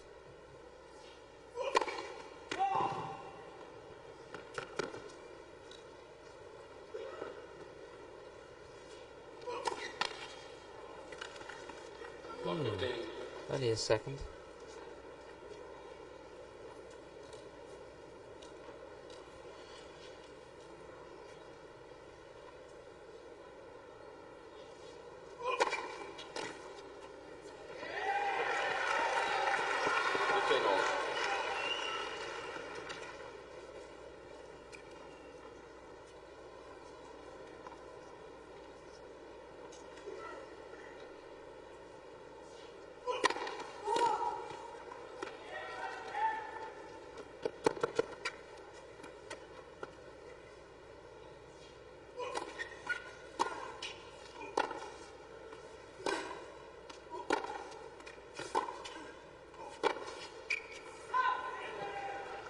Pulled out. Kuerten in trouble when he doesn't make the first serve, winning 91% of the times he makes it, losing winning only 32% of the chances Schalken gets on his second serve. So those 2 big points there at the end of the tiebreaker cost him dearly.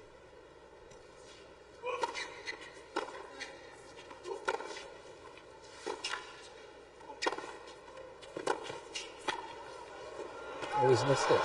It was a very difficult shot. And he controlled that rally. Didn't get in close enough.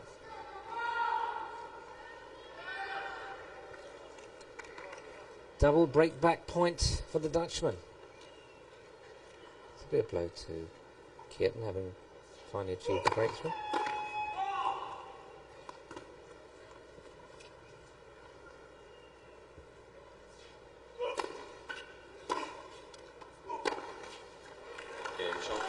Couple of loose shots there from the Brazilian. Not a good sign at this stage.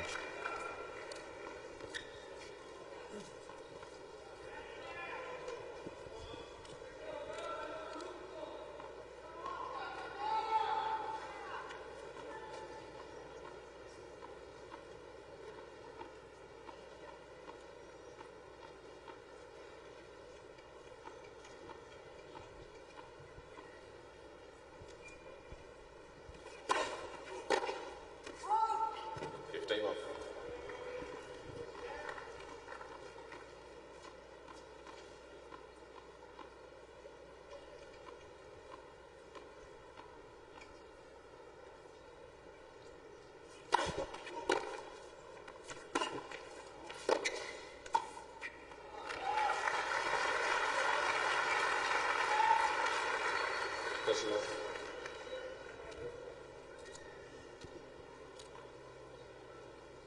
30 love to Schalken. And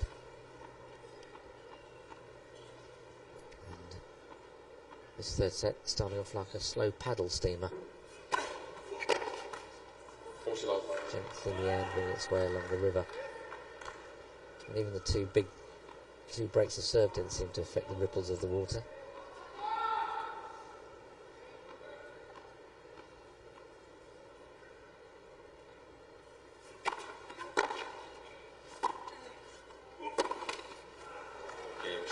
Well, Schalken can hardly believe his luck. He dropped his serve right at the start through his own mistakes. Kuerten dropped his.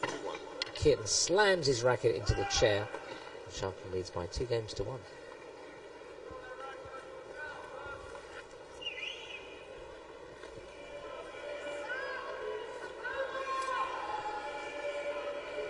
Well, as you said in the second set, Schalken just cruising along. His Kuerten has to do something to really change the end of this match, and we see here the enforced errors.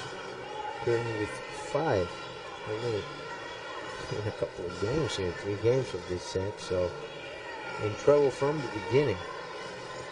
The Brazilian and Schalken looking very good with a healthy first serve percentage throughout the match.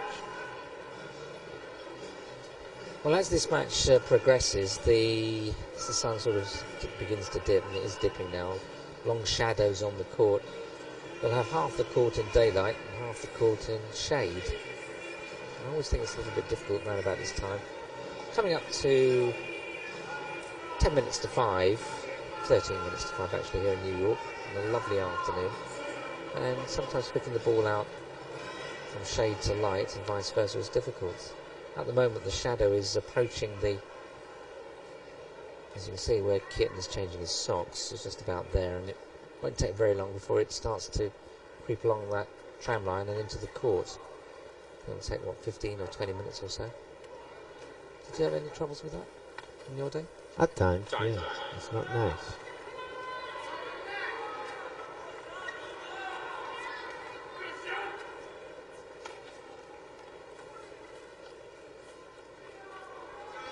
Kuerten to serve at the far end. 2 games to 1 down he is, and he's trailing by 2 sets to love. There it is. And he's in big trouble.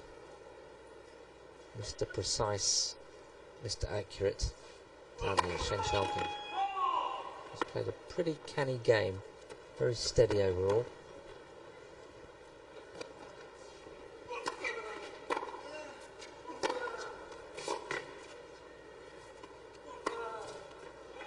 Lovely change of direction at the last moment.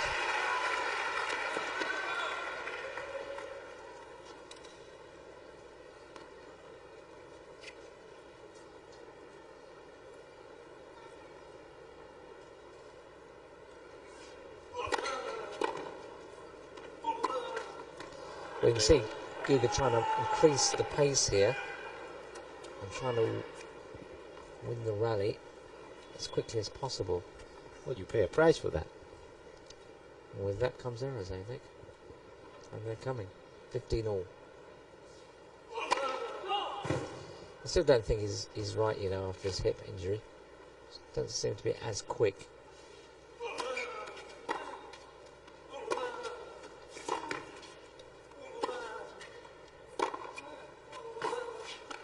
Neither player gone beyond the last 16 here.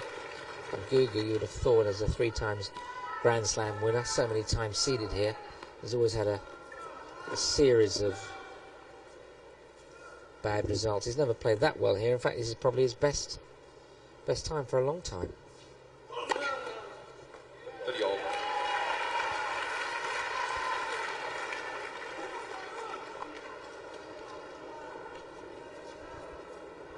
I'm going to correct myself because he reached the quarter-final last year, of course. Defeating Albert.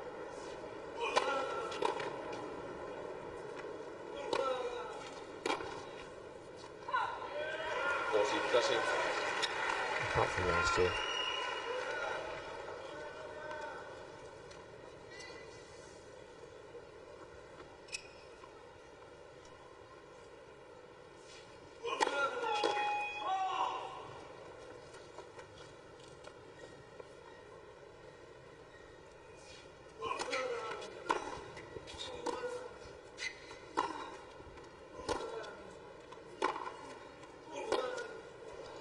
There's another unforced throw. You just feel Kuerten should have got to the final here 2 or 3 times. He's so magnificent, isn't he, on clay? And he's at his best. It's very tough to beat there. He stands in the back of the court, hits those inside-out forehands. Just a great backhand. Has a tailor-made game for that surface.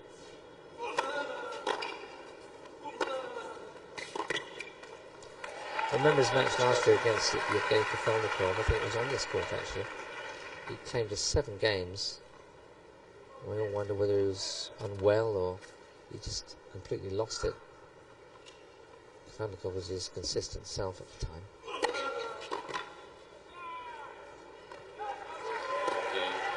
It's 2-2 in this third set.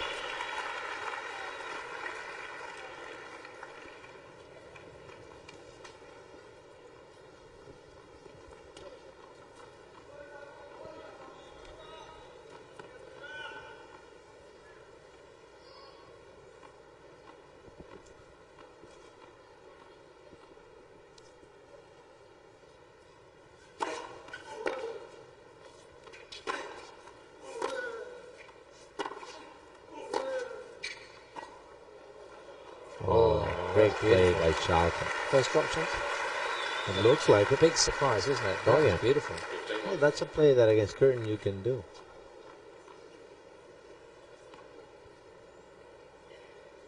Plays so far back here, we see he's returning 3 meters behind the baseline.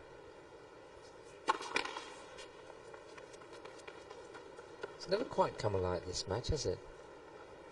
So some great shots. Just walked the line. And he's deadly active again.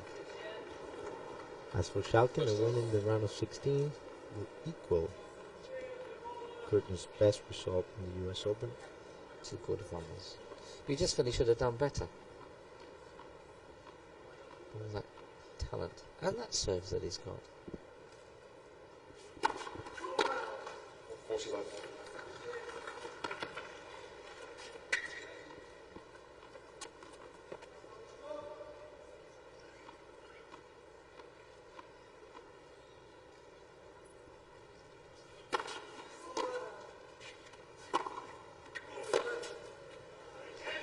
Easy game for Schalken, a bit of a gift really, and I just feel Schalken mentally is a bit stronger at the moment. It's 3-2 to Schalken, 2 sets to love up. We're in the third set.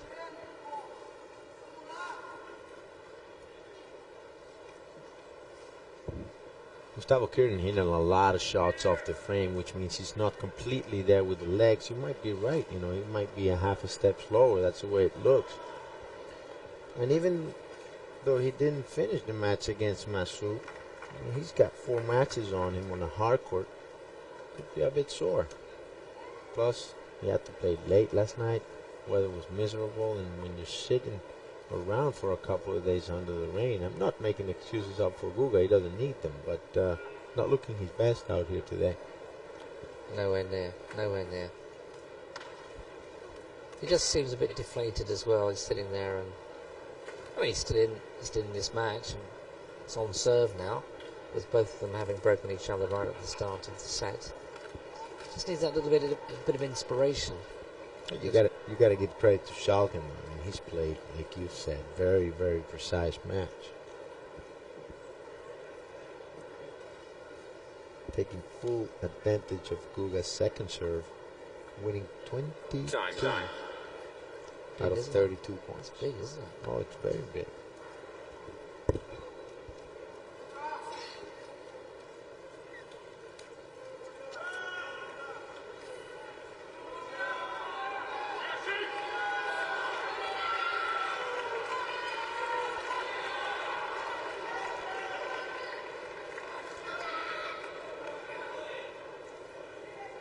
Gustavo Kuerten serving at 2-3 down in this third set.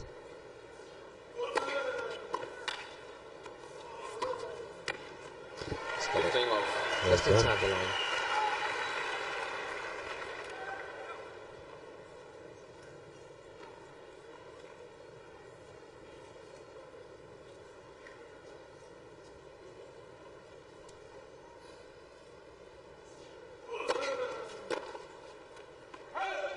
love.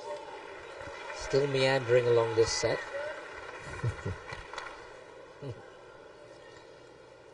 And the sun now has gone past the tram line and closing in on Schalken at the far end. You feel like the match should start at 4-all. Or this set should start at 4-all before it triggers into some of the standard that we've already seen. Love Kuerten. Big shadows. Oh, Oh dear. 14-15. That was off his first serve. But when you look at the speed of the serve, only 66 miles an hour. I wonder if Schalken gave it a good thump.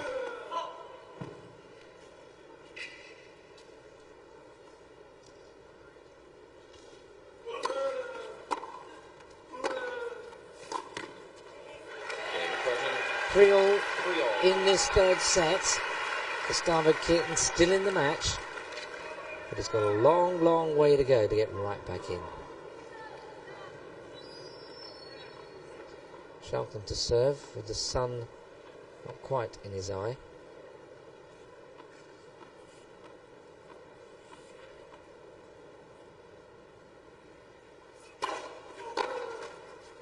Love.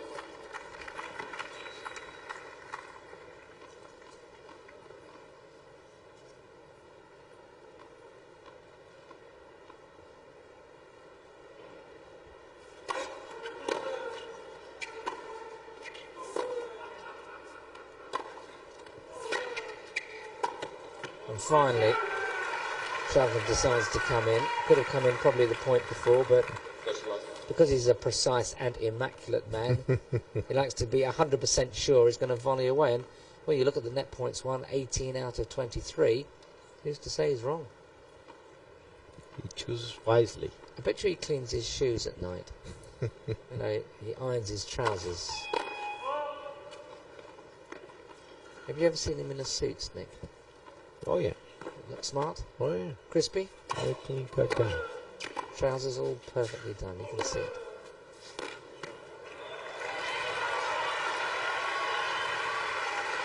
The flamboyancy of Kuerten 30-15.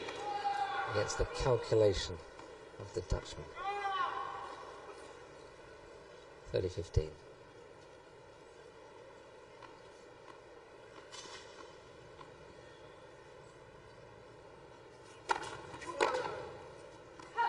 $40-15.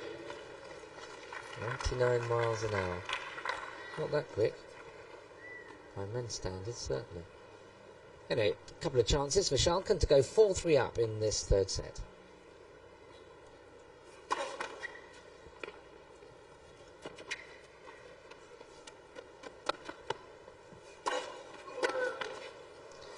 And it is 4-3 to Schalken. 2 sets to love, 4-3 to Schalken. Schalken leads And 4-3. Kuerten has to hold his serve next time round, otherwise Schalken will be serving for the match.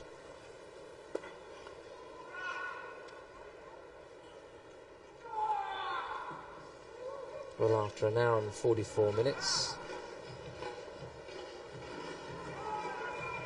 Kuerten is the one in big trouble.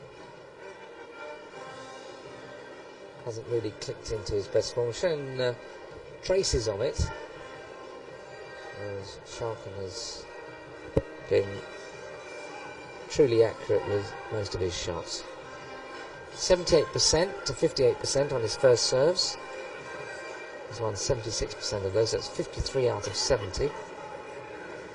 And as Nick was pointing out, when Kuerten serves second serves, he's only won 11 of 33.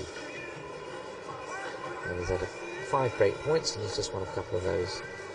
Schalken has had 3 chances and taken the lot. And how many bananas has he eaten? Well, he won't need supper tonight. I fancy it, actually, Nick, I fancy a banana.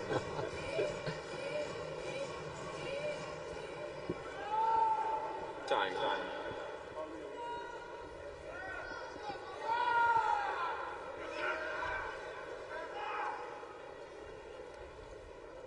And you were right in the timing. Look at the shadow.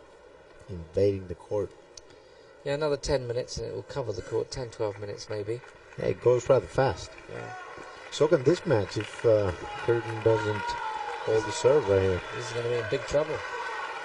So, Kuerten will be serving in the shade. Schalken will be receiving in the sunlight. Nope, Kuerten's decided to go right near the centre service line, which Schalken will probably be rather pleased about.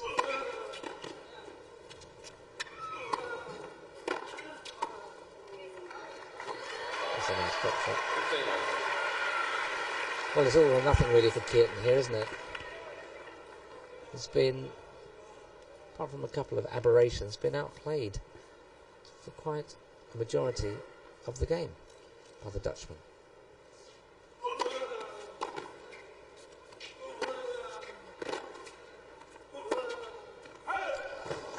But we've seen, even in the second set when Schalken was coasting at 4-2, that just one little mistake from Schalken just stops concentrating and Kuerten could be in very quickly. 15 all.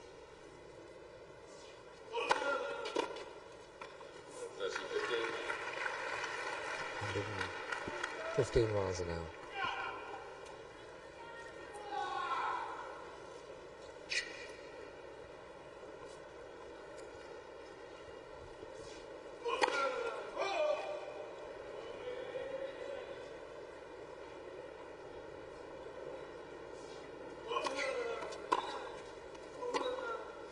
It's wide. Kuerten trying to really make these rallies short. Serve. Back comes the return, he goes for the winner. He's missed twice, and now he's in huge danger here. 30 all, 4 all, 4-3 down, I should say, and 2 sets to love down. Big serve. 11th place. 120.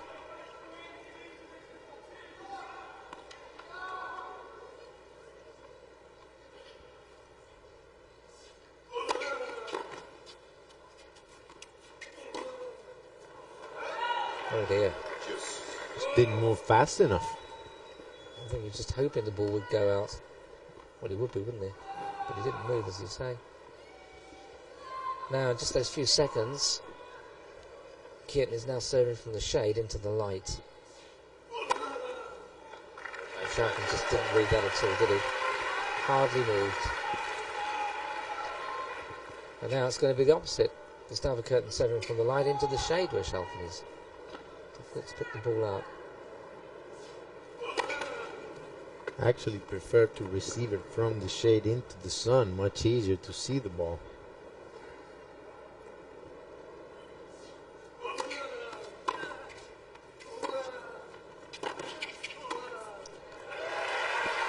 Levelled up at 4 all.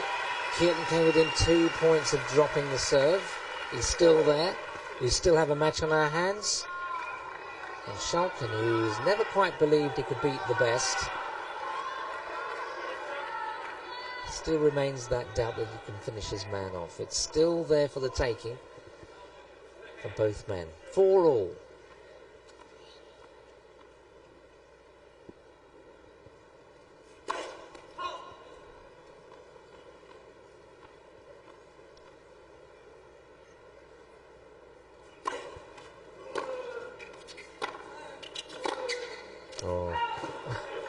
Okay, Schalken did come in, but he decided to come in half an hour after he delivered his shot. Kuerten saw him sort of strolling in and went for the big one, and he missed it completely. And Larry Passos, not looking too happy.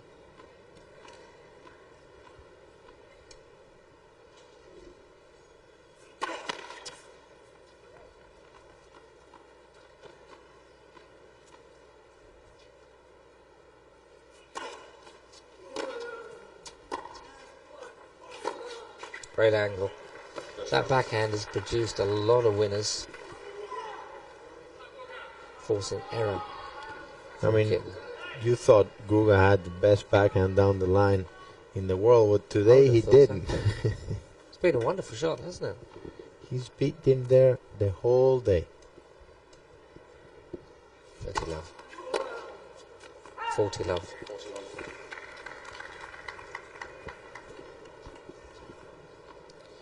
Schalken edging ever closer into his first quarter-final of the US Open.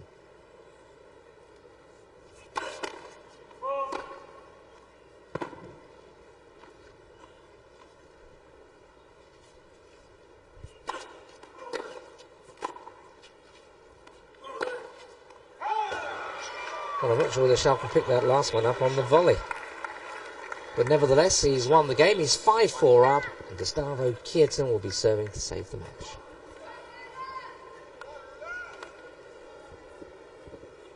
Well, Guga hitting that forehand like he didn't care. I wonder if he's still in the match or not mentally.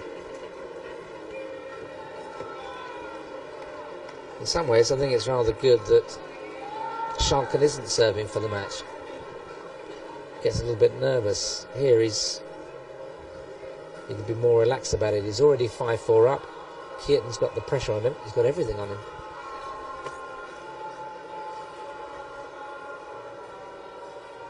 His accuracy's just been off. Look at that backhand. 16 errors out of 23.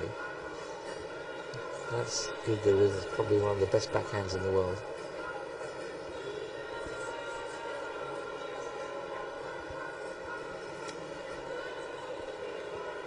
On the other hand, Mr. Schalken, 10 winners to 6 on forced errors, so there you go. And on the forehand side, this is a backhand side, 9 winners to 10 on forced errors. Schalken usually not as good with the forehand today. Very, very sharp.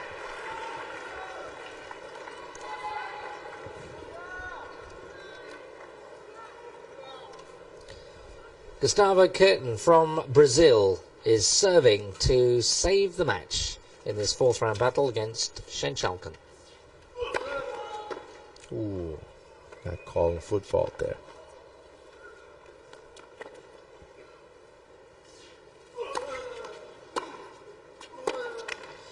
Well, it was a short second serve, wasn't it? And Schalken sort of got hold of it. Love 15.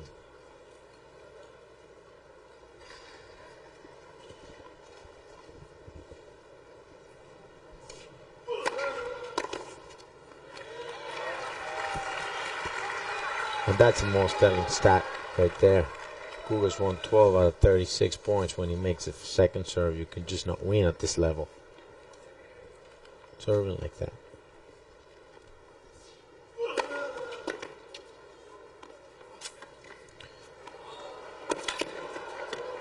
Oh, led Schalken back into the point. But going back to Guga's second serve, pretty much what happened to Martina Hingis in the match prior to this one.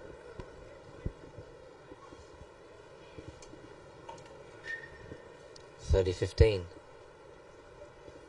Every point a big point.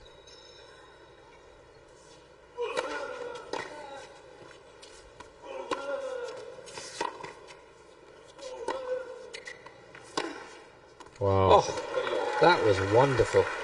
Teeing off. Kuerten would love a backhand like that. 30 all, 2 points. Could be a breakthrough week or 2 weeks for Schalken right here. 2 points from victory. The sun almost covering the whole of the singles court, as you can see. Even light now.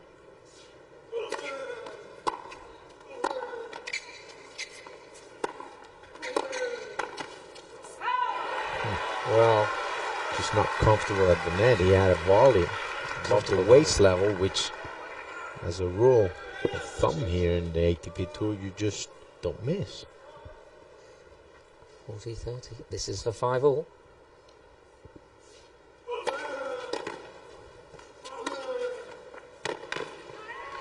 It is 5 all, and that volley mistake could prove very costly for Schalken. It's at 5 all in this third set.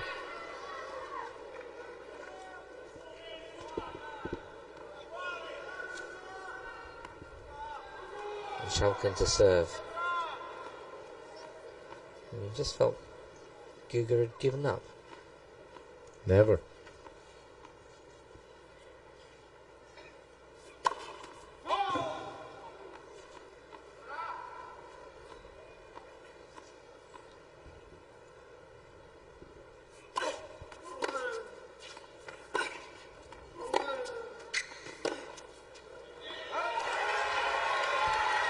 Kuerten still in it. Number 15 on Schalken's serve.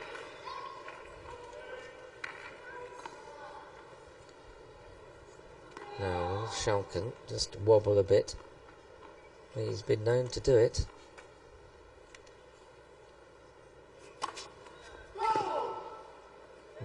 Well, he is upset about that. No overrule from Wayne McKeown. Let's have another look.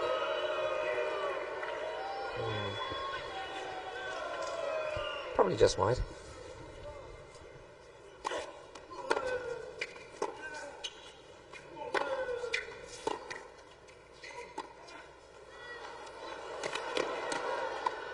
Great play. Just great play. And don't forget that Guga last year in the third round came back from 2 sets to love down to beat Max Mirny in a marathon match. I remember it well. Max Mirny, big server though.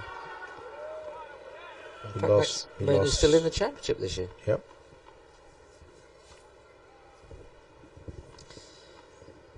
Two hours exactly. He used to say we won't be here for another 2.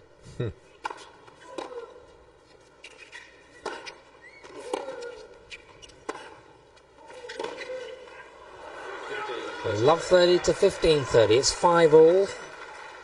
And as they say here, we're down to the wire. That was a pretty big point right there. And the next one's going to be big.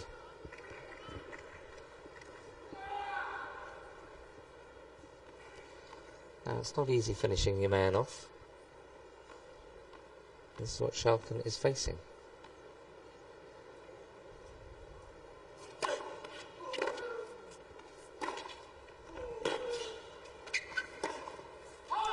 Missed it.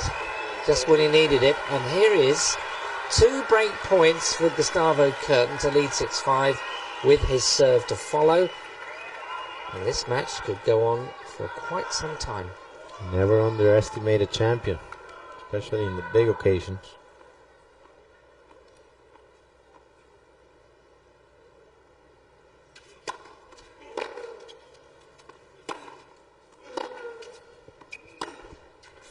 Oh, clean winner.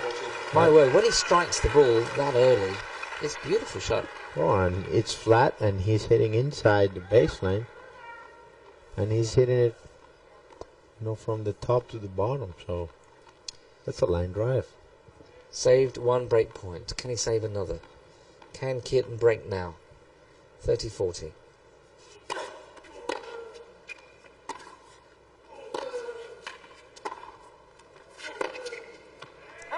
Guga's just not fast enough. I think it's that hip, no question. Juice. You saw him trip after he hit the forehand and just getting there a bit too late and hesitating to set that foot down, and still missed it by 4 or 5 inches.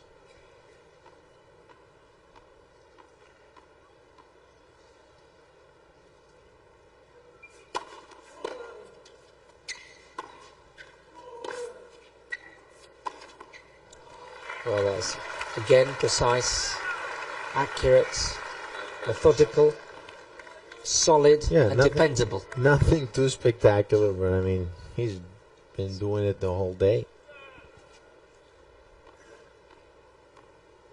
Advantage Schalken for a 6-5 lead.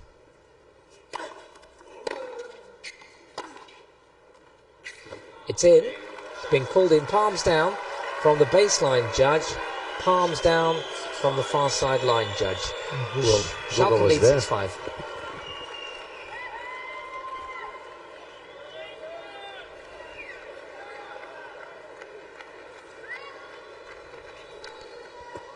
So a fascinating close to this third set, whichever way it goes. But here Kuerten has to serve again to save the match. He succeeded in his last game. Can he do it again? Can he? I think so. I mean, the odds are he's going to do it. It's just strange he let that shot go by if it was close, because he was right there to hit it. What's your assessment of Schalken today? Well, like you've used many a time, very precise, nothing spectacular, just solid. been the aggressor. He's played very well inside the line, and his forehand has come through for him, which is a critical point. Surprising that he doesn't serve that big. His fastest serve at 109 miles per hour. He just doesn't get enough legs inside that serve. And come think of it, he's beaten Guga from the baseline, which you would think it wouldn't happen unless it was an Andre Agassi. But just outplayed Guga today. Some people enjoying a bit of sun after 2 days of rain. Up in the bleacher.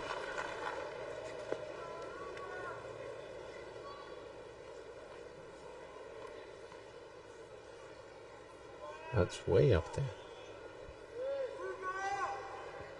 The famous 400 section here at the National Tennis Center.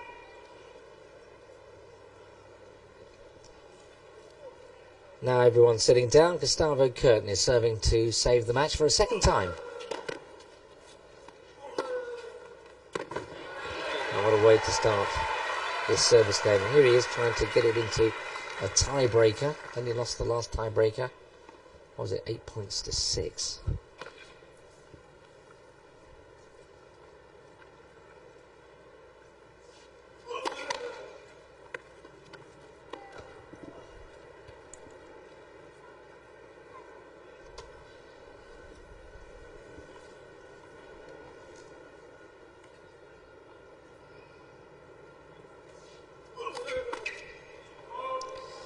Well, not the time to do a double. It's only his third. 15 all. 5-6 down, 2 sets to love down.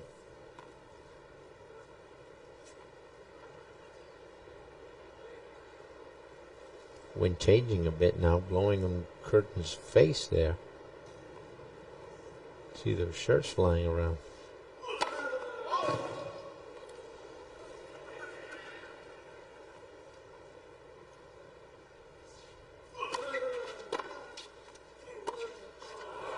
Oh, that's extraordinary. Short ball, you would have thought, as he did in the previous rally, the first rally, he would have just put that one away. Caught him by surprise. 15-30, Schalken within 2 points of victory. First serve called by the umpire.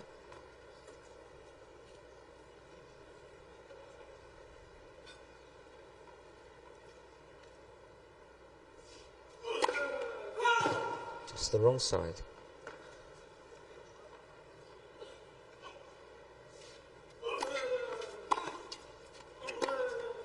Oof, great Beautiful. shot. He's produced 2 wonderful serves and 2 wonderful forehands. One into the backhand, one into the forehand to get those 2 points that he's got, but it's still 30 all. Still within 2 points of victory for Schalken.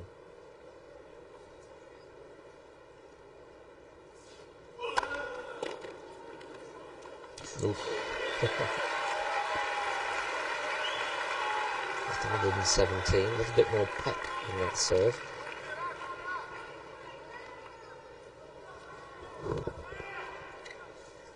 (40-30). This point to go into a third set tie break.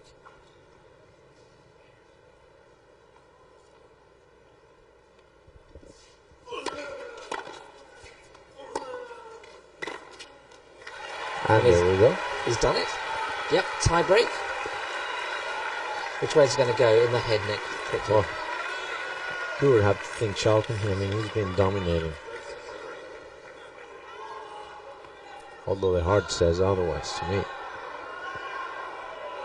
Kuerten must be mightily relieved to be still alive and into the second tie break of the match. Schalken to start, but the wind is really beginning to whip up down there.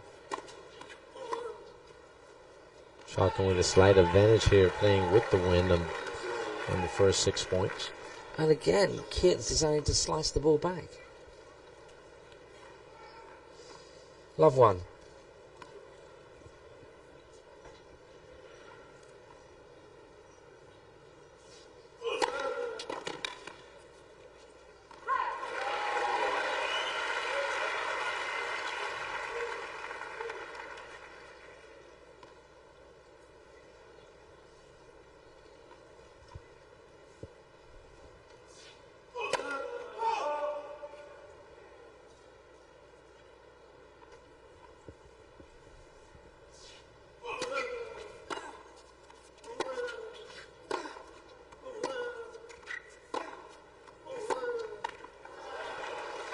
Another unforced error.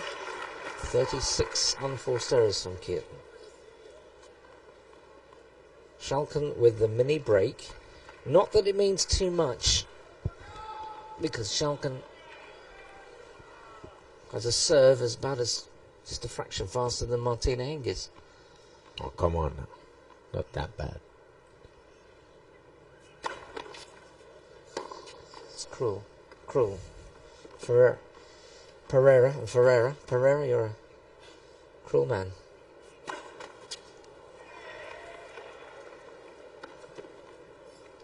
Looking a bit nervy, Mr. Schalken. You said it. Yeah, he just doesn't believe it. He did a double fault in the last tie-break, which he did squeeze home to win. It's just this lack of belief. I think he needs he needs a psychologist to talk him through this. It's 2-2 tie-break.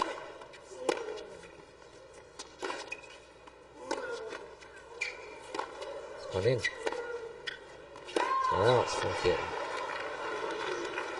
And I just feel if Kuerten could just be a little bit more patient and Schalken wobbles, really feel Kuerten could come through here. Oh, yeah. But he's not patient enough. He's just giving Schalken just a couple of points here and a couple of points there. At the moment, it's 2-3. It's back on serve.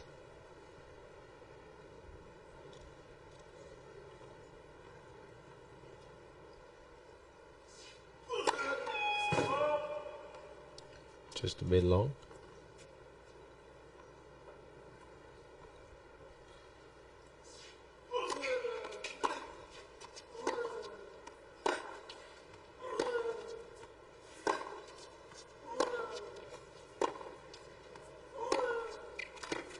Wonderful shot. Absolute wonderful shot. Ball of the down the line backhands here. 3-3. Tiebreaker. Look at that setup. Just staying through it. Not a problem.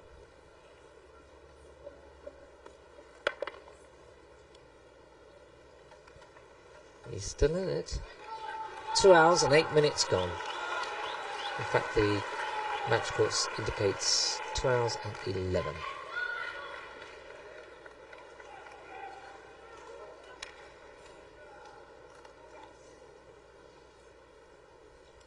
Three all. Third set tiebreak. Kuerten trailing 2 sets to love.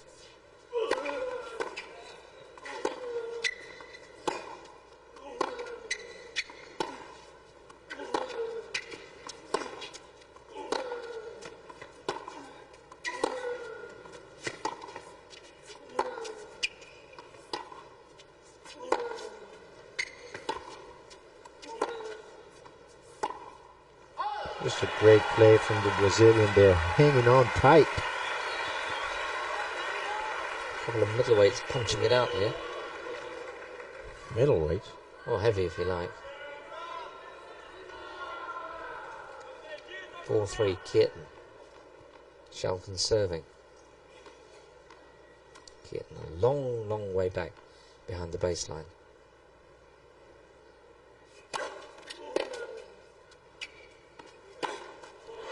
He needed one of these 2 points. This could be the big turning point. We said this in the second set. We just always feel Schalken just doesn't believe. 3-5. He's got to be helped by Kuerten here if he's to win.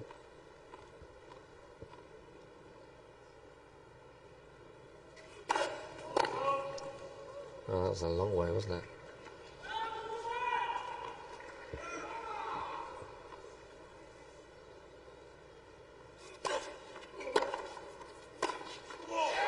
Well, Schalken, when it comes to crunch, has produced a double fault and 2 unforced errors, and it's in a tiebreak. That means he's given away 3 points, which gives Kuerten 3 set points to bring Kuerten back into the match. He's 2 sets to love down. This would make it 2 sets to 1. Foot fault.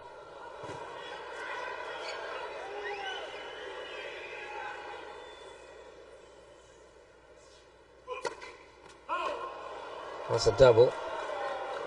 You gotta stay within yourself, stay calm. You still have 2 to go, 1 on your serve. This is the point right here. And Schalken hasn't, if it went to Schalken's serve, Schalken hasn't got a big serve, so 6-4.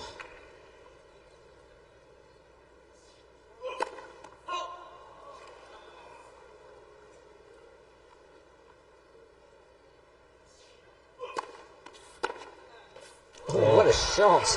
What a shot from Schalken! It's extraordinary, isn't it? Absolutely extraordinary. He's down and he produces great shots. And when he's about to win, he produces a double fault and 2 unforced errors.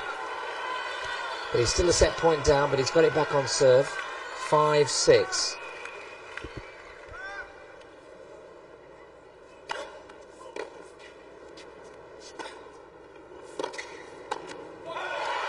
Would you believe it? A missed volley. Right on top of the net. And Kuerten has halved the arrears. He's back in the match. He's taken the third set tiebreaker, 7 points to 5. Schalken leads by 2 sets to 1.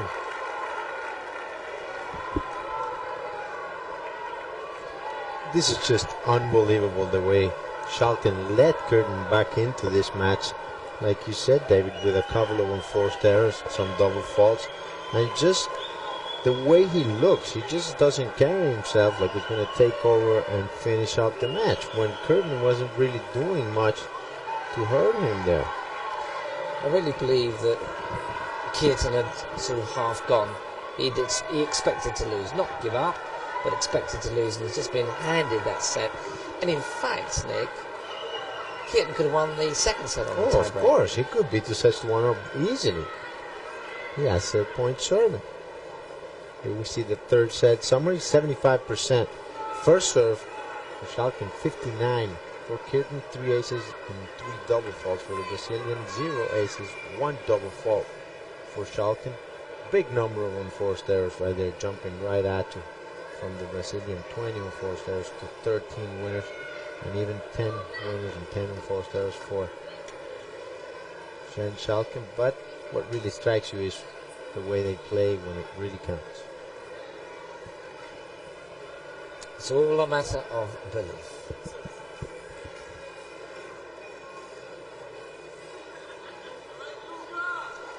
Just some results for you. Today, Lindsay Davenport is through to the semi-finals. She's beaten Elena Bovina in 3 sets. We'll play the winner of tonight's match between Serena Williams and Daniela Hantuchova. Look at the difference in styles. Kuerten, the bigger serve, uses all of his body, doesn't he? Are we going to see Mr. Schalken? Very straight. Hardly anything. Look at the knees. A bit more push there from Kuerten. From Schalken. Nothing. We're into the 4th set. Gustavo Kuerten is serving.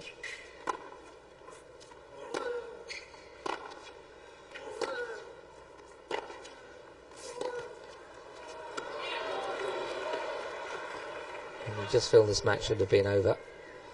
Schalken should have won it. But now this match is alive and Kuerten is right back in it. And there's the score.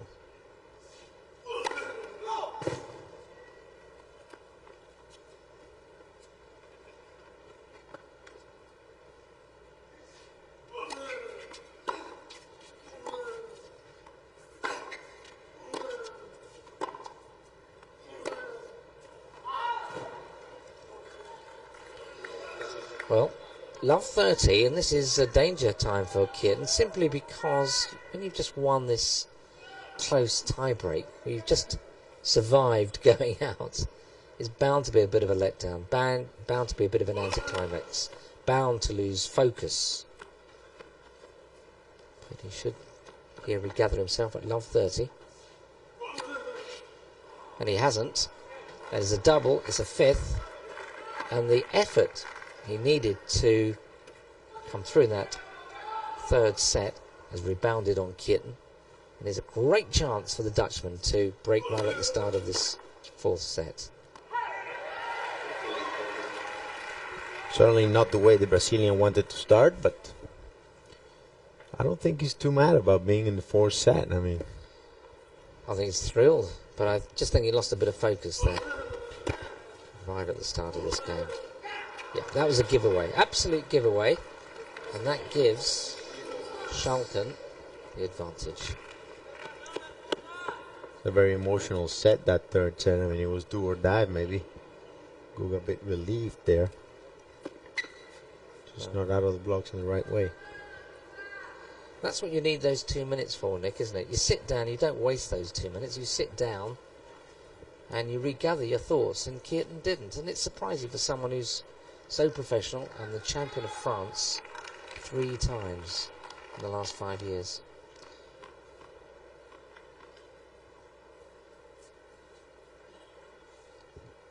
The winner of this match likely to play Fernando Gonzalez of Chile, who's 2 sets to love up against Arnaud Clément of France. Here's Schalken with the break.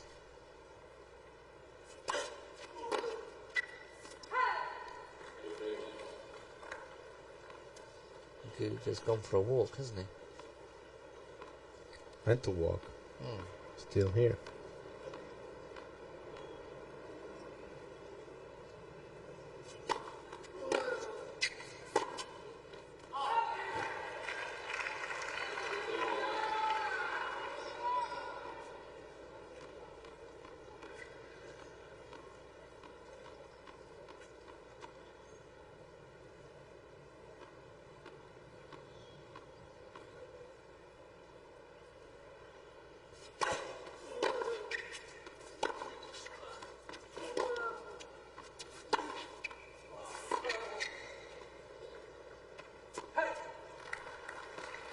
Schalken making full use of the court, getting Guga on the stretch there.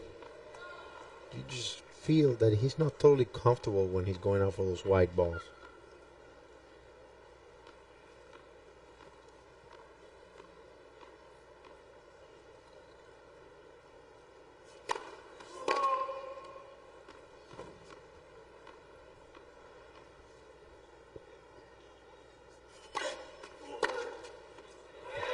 Good uncomfortable there. 82 miles an hour serve, punished. You could hit that for a winner. I could, yeah. Could you? I think I could. You'd be struggling.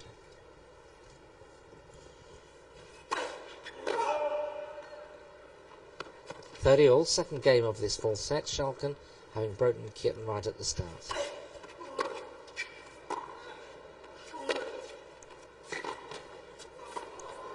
Oh, Oh, that was a ridiculous half volley.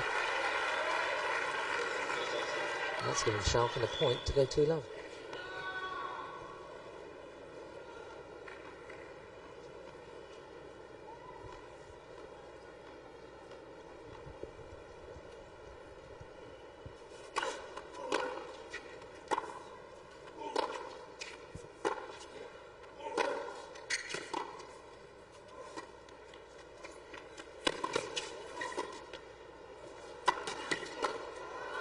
he's just not comfortable That's out there. unbelievable, isn't it? That is unbelievable. And he got to Guga's drop shot with plenty of time. We're going to see here how he could hit a topspin shot. Didn't do much with that ball, and Guga But hit here, it. it's obviously not to that point. That was a backhand overhead all the way. It's deuce.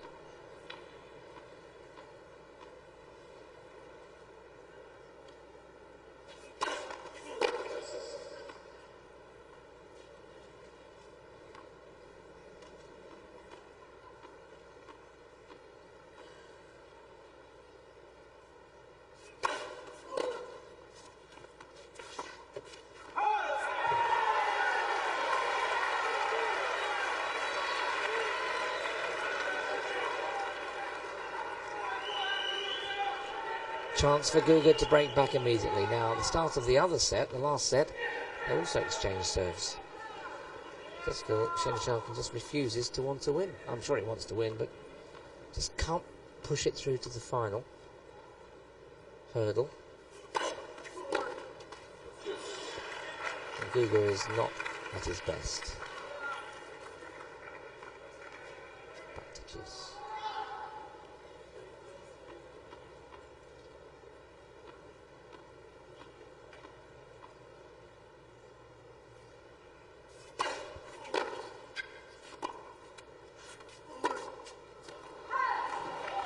That's a loose mistake.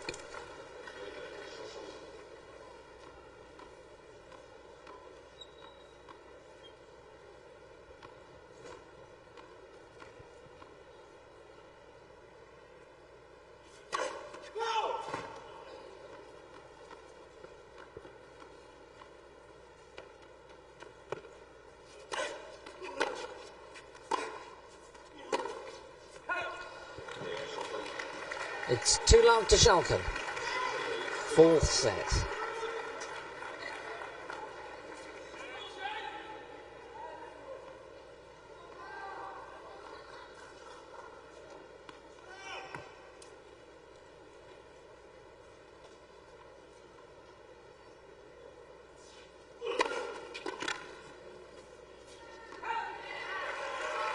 Within 16.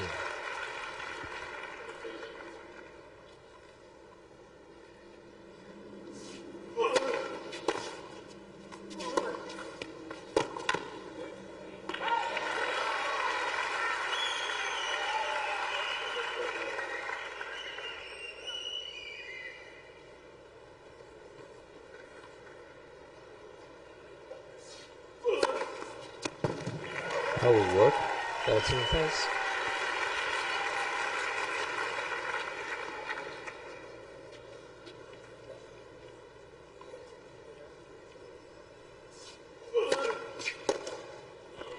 Well, a comfortable hold for Kuerten. Schalken though had done the damage. He's 2-1 with the break. But who's to say he's got the skill and the belief that he's going to come through and knock out this Brazilian.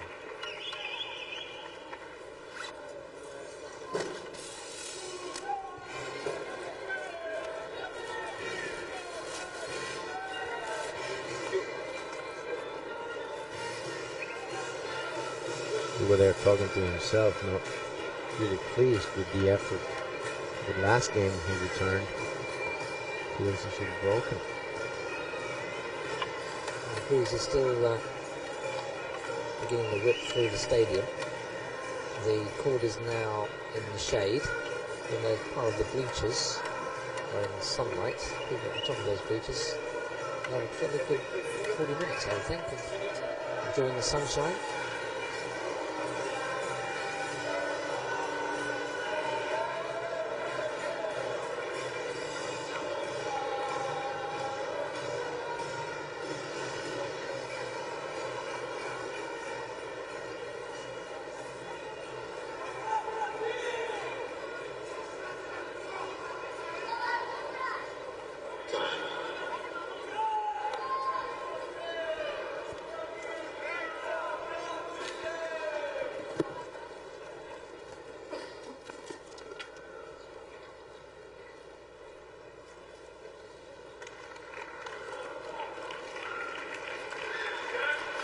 Schalken has the advantage in this fourth set. I was about to say.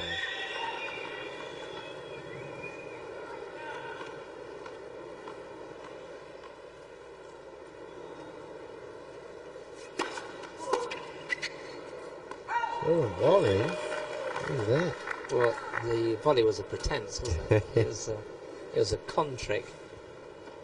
It does make a difference when you come in. The opponent sees you coming in and tries to do something different.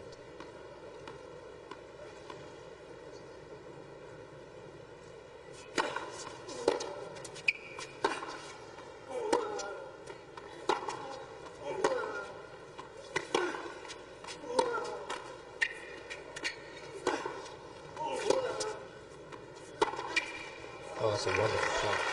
Took it well on the rise there. Moved very, very well towards the ball. He almost took it where Agassi takes it, right at the top of the ball. Brazilian crowd here, Subdued, would you say? to say the least. Piece of paper floating across Out of sight of the players now. 30 love.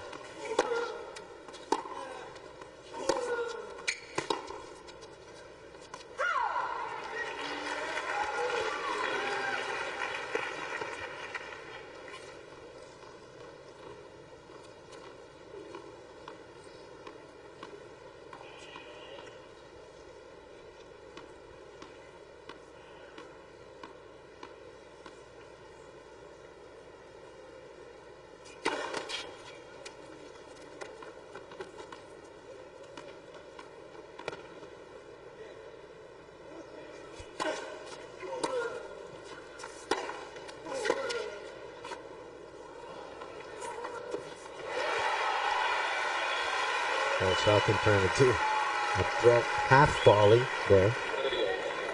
That was a rather difficult shot. I think he'll be punished for this, couldn't he? 2.5 hours.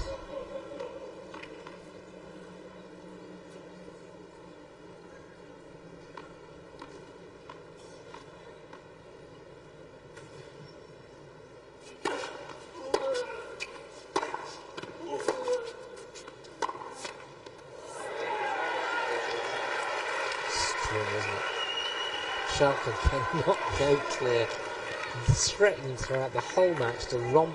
He actually thought the match was going to be over in 3 straight sets, and comfortably so, but no, he just cannot pull away from Kuerten. He's got a breakback chance here.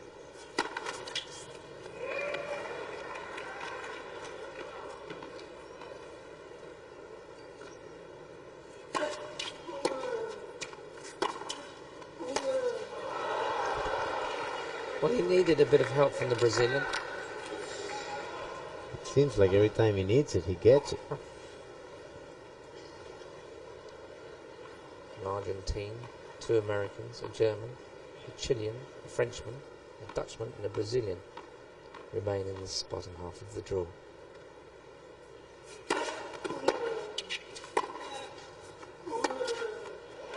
Beautiful shot. Unbelievable. That's the shot he wants to see hit more often. Second break back point chance.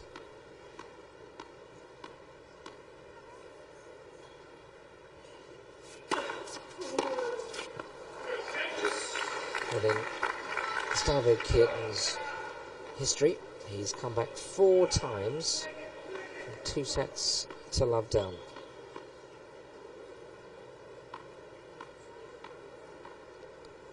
He did it last year against, as Nick said, against Maximilian of Belarus in round 3.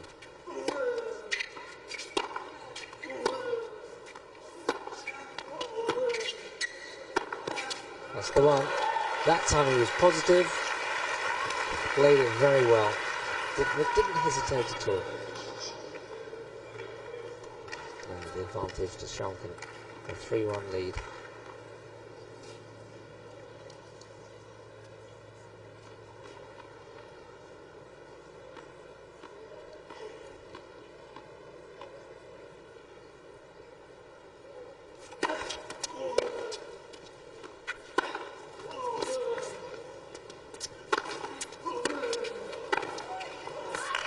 Well, he needed 2 points.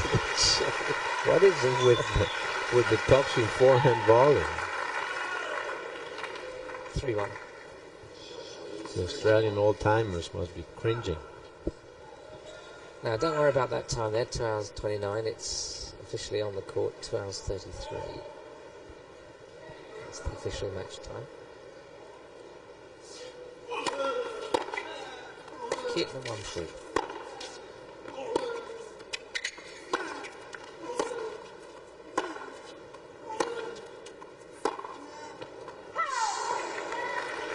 A bit long. Schalken a little bit more determined here, isn't he? He wants to just nail Kuerten. Well, he must be burning inside. He knows he should have had him in the last set. It's like a boomerang, isn't he? He keeps coming back.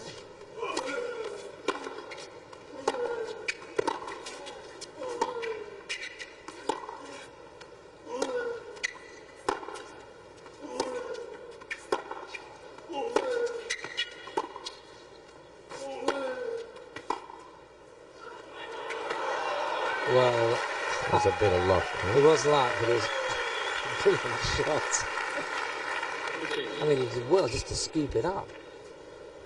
He got caught here in the body, I think, right after this forehand. Just went under the ball more than he thought he was going to do it.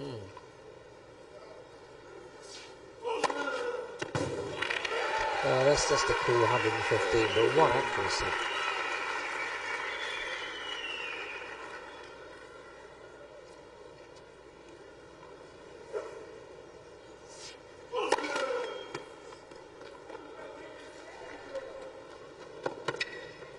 You almost feel Schalken needs a double break to make sure.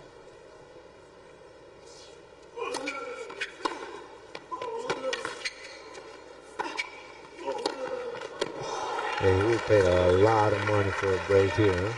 30 all. Two good shots from Schalken. That backhand down the forehand line of Gustavo Kuerten's paid handsome dividends.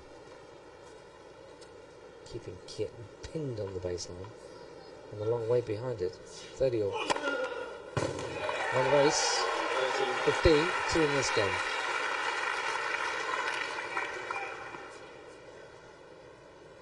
$40-30 to Kuerten.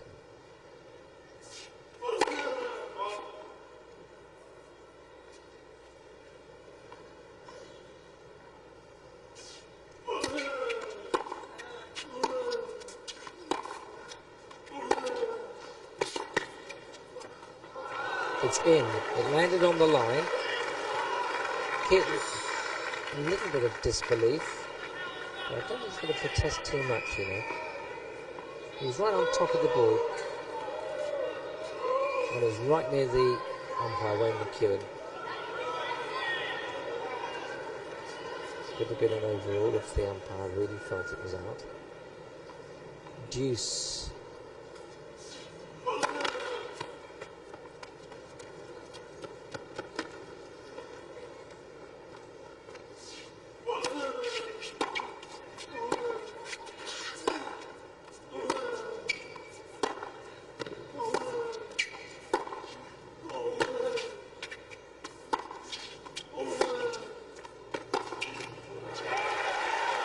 There's two backhands from Schalken down the line. We thought we'd bring a rich reward. And Nick Kuerten's hanging in, isn't he? Hanging in.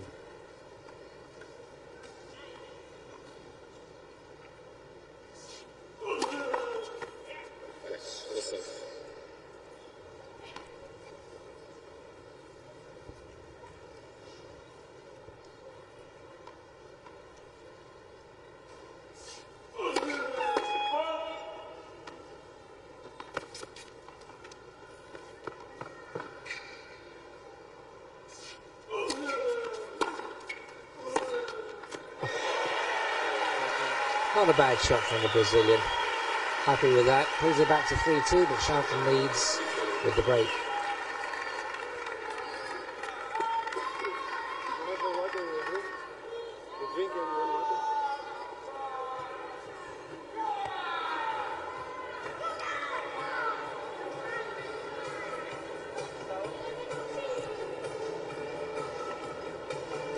You see Guga's extension for the serve.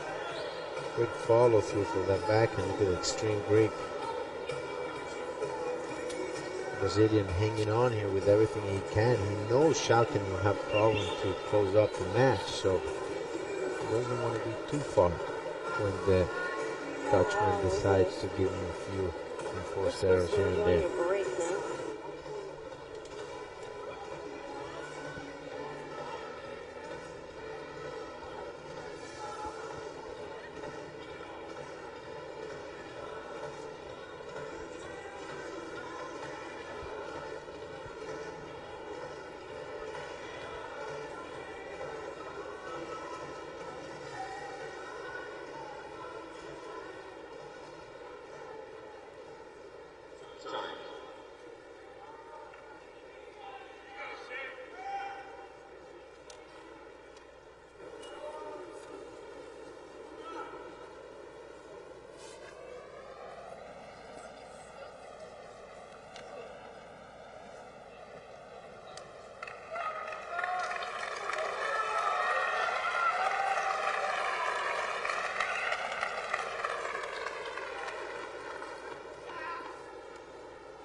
Schalken to serve. 3-2.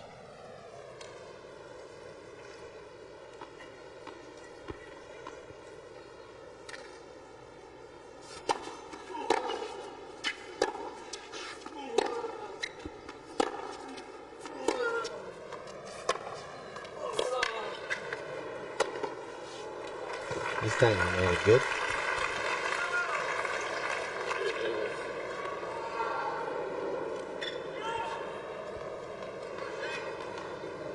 I think he's hit like 4 backhand approaches with slice in the whole match. The rest have been top spin. Full calls.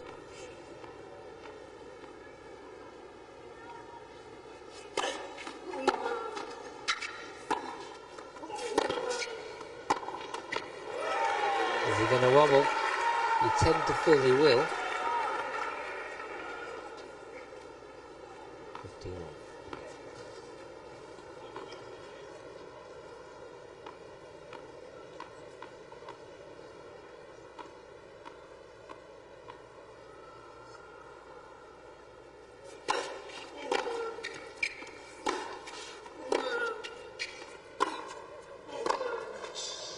Well, looked out.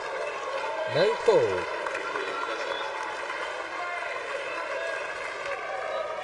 Didn't get that. Was that an overall? What?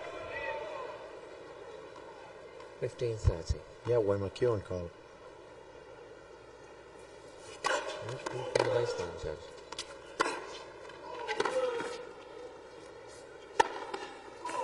It's away a second smash in this game. That was a good overhead under pressure there by Mr. Schalken.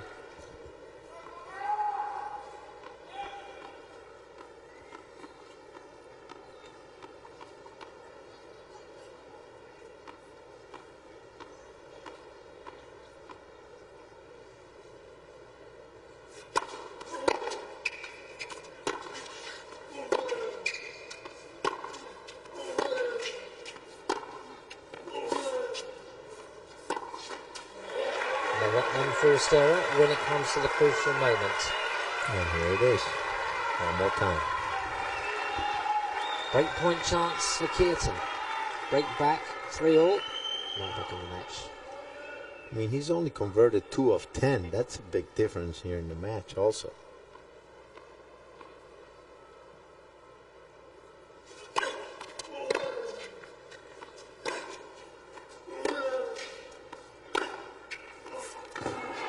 Where's the call?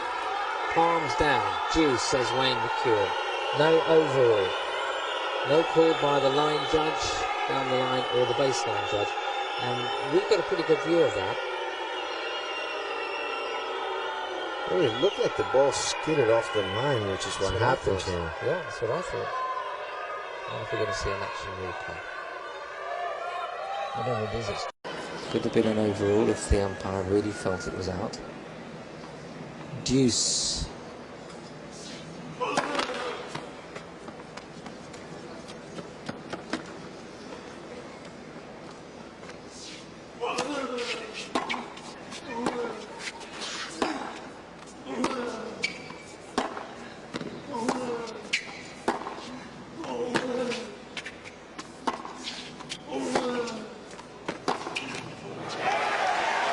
Well, there's 2 backhands from Schalken down the line. We think we're doing a rich reward.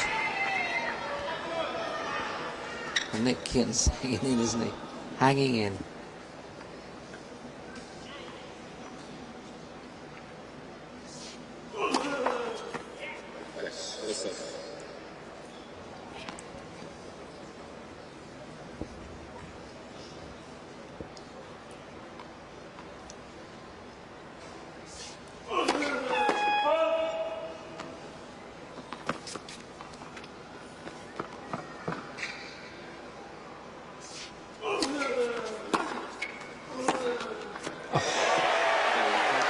Not a bad shot from the Brazilian. Happy with that. Pulls it back to 3-2, but Schalken leads with the break.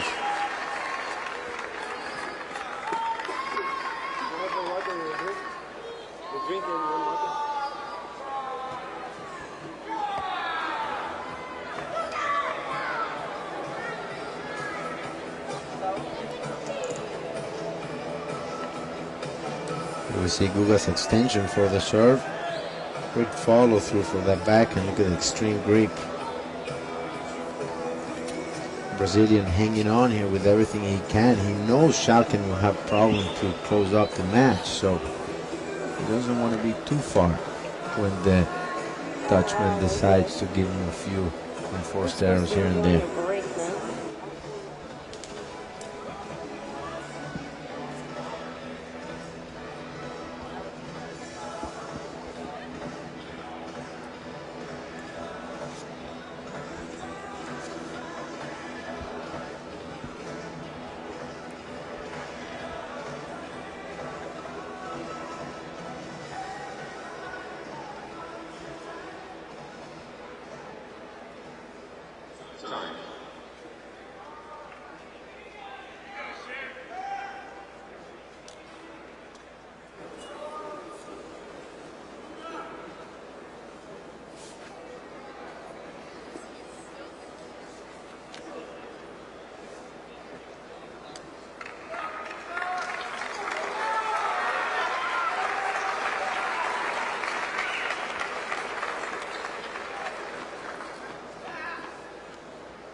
Schalken to serve.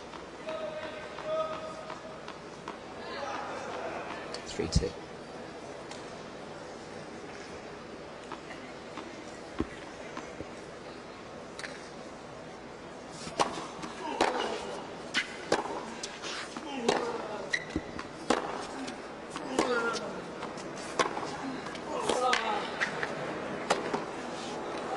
This time he made it good.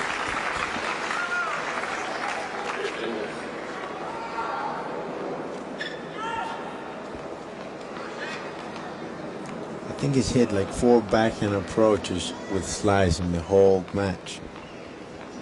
The rest have been top spin. From full calls.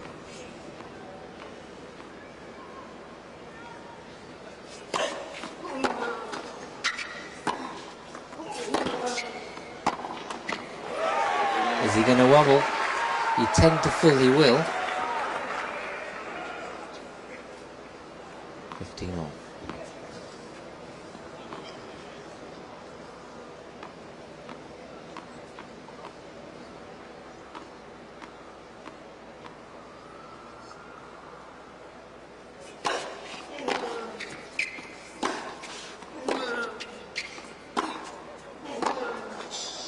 Oh, it looked out.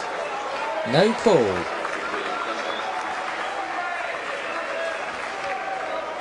Didn't give him out. Was that an overall then? What?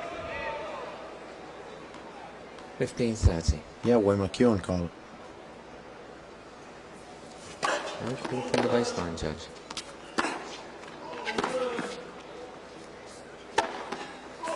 That's away a second smash in this game. That was a good overhead under pressure there by Mr. Schalken.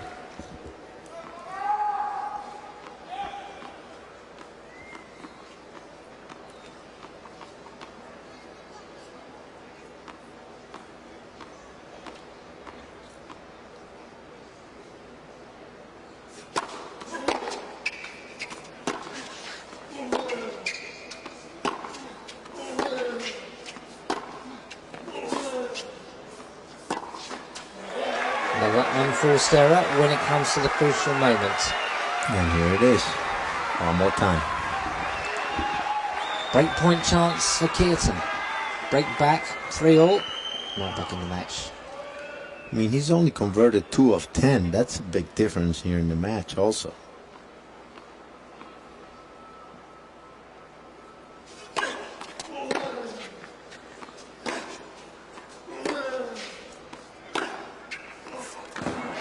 Where's the call? Palms down. Juice, says Wayne McKeown. No overall. No call by the line judge down the line or the baseline judge. And we've got a pretty good view of that. Well, it looked like the ball skidded off the line, which is what happens here. Yeah, that's what I thought. I wonder if we're going to see an action replay. Whatever it is, it's Juice. It's on a vital point.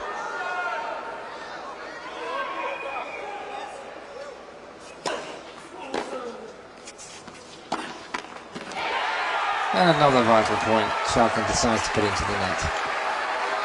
The pressure creeps under his skin, doesn't it?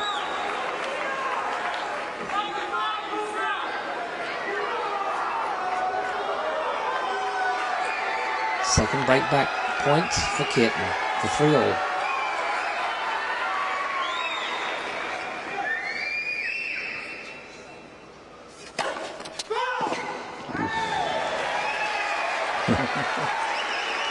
Centre service line judge.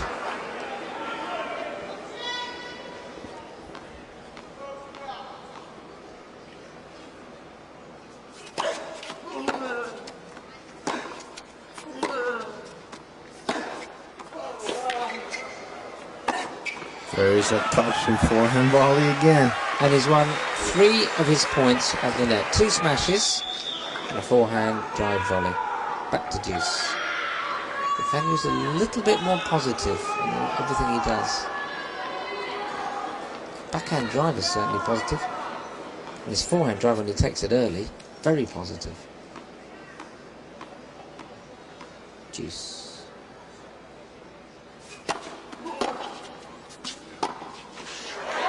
Ooh, that was tight. Would you believe that? Kuga just putting that return back and Schalken moving his feet.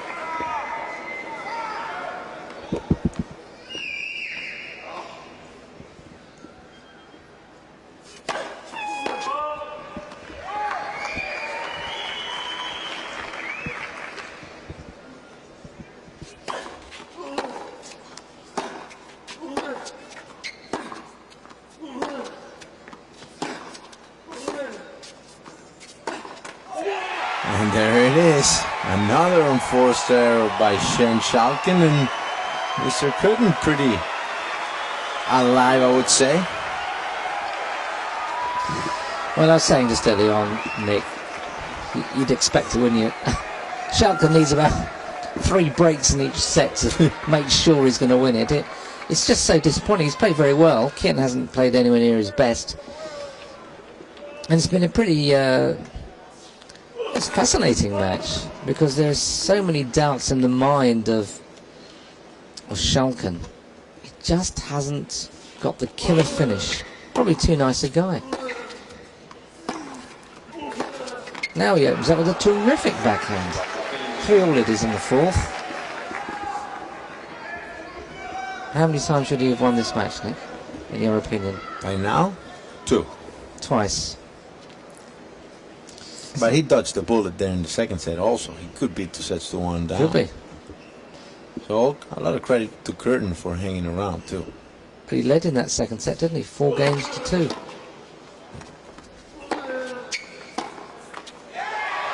That forehand's beginning to wobble. That's where it's at. This could become one of the longest matches at the championship. Yes, it could.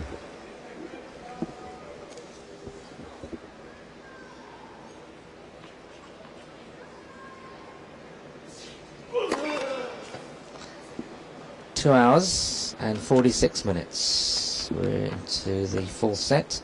Deep into it now. Kuerten fighting for his life. Oh, and he's coming on now. You can feel the crowd, you can feel the excitement building, and this match, could turn into something like you said. He never really warmed up to the crowd, but Mr. Kuerten here showing some teeth.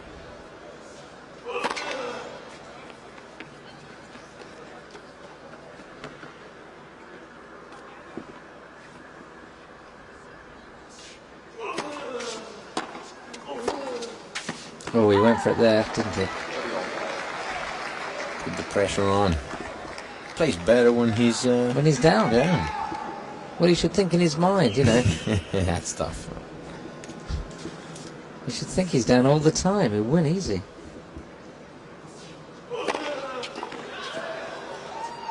Great serve. 118. Kuerten serving much better than. And now Schalken's getting a bit frustrated, isn't he? 6 o'clock in the evening, New York time.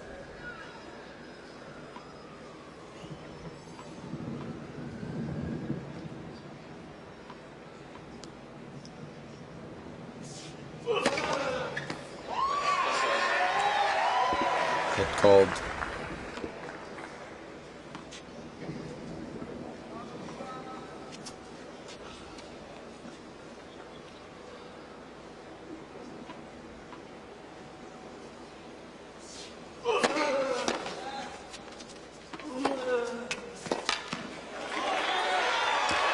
Kuerten from 3-1 down, now leads 4-3. And are we surprised?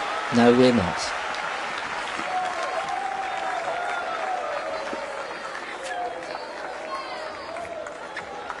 Just an unbelievable surprise for me. I mean, I know he's not going to let up, but Schalken was just playing so well. You know, he looked in control. He at 5-4 there in the third set.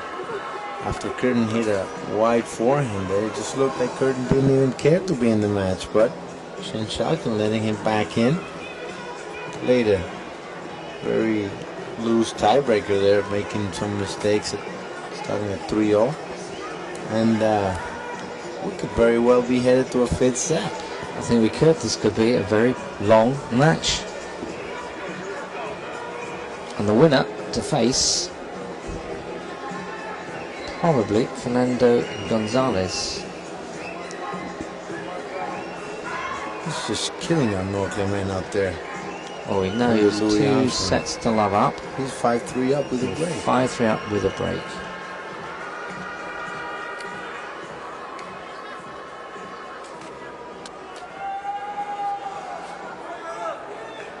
Sit down.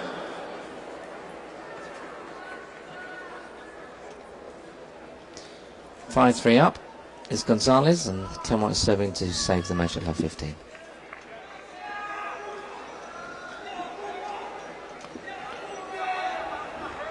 Here on the Arthur Ashe Stadium court, Schalken, who led by 2 sets to love, has been pulled back to 2 sets to 1. He led 3-1 in this 4th set. He's now 4-3 down, and he's serving to level up at 4-all.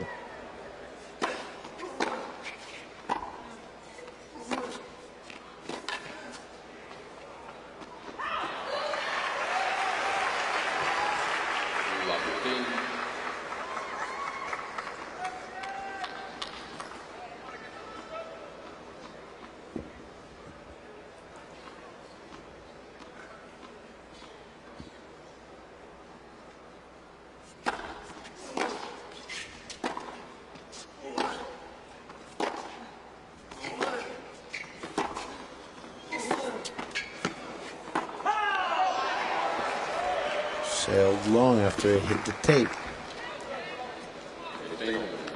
Schalken under pressure here a little bit.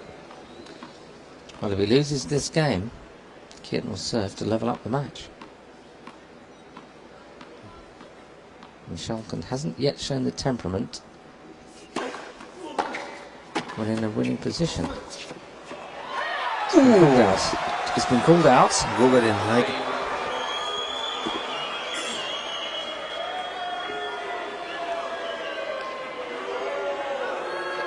Great recovery.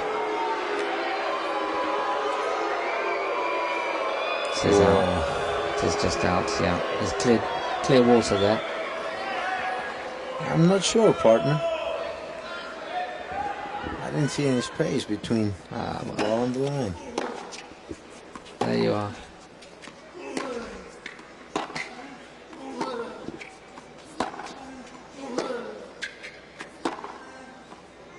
.40-15, that backhand drive down the line.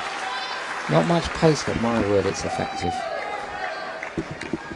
Winner to play Fernando Gonzalez of Chile, who's easily beaten Ahmed Clermont 6-4, 6-2, 6-3.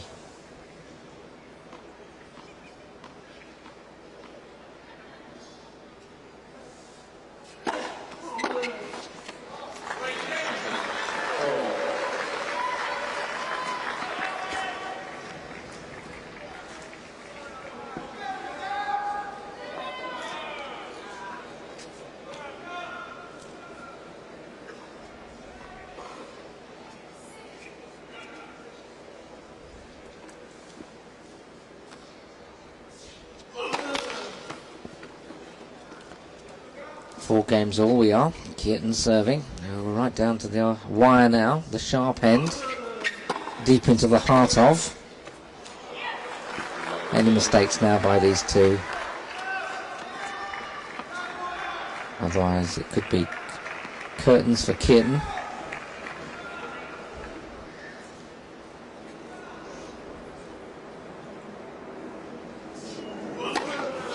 Schalken would have to face the fifth set.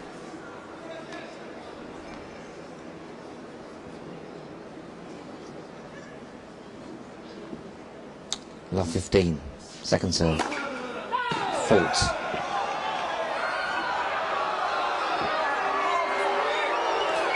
Kuga's not a man that complains a lot. The match is at a critical stage, but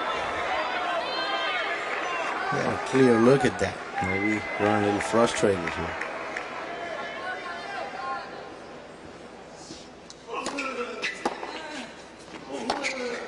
And it looks like he was given a second serve to make it 15 all. Yeah, of course. No. He hit a second serve, but it was very deep. He wasn't giving anything there. Schalken chipping and charging here. Well, not chipping, but certainly charging. Guga needs to make the first serves here.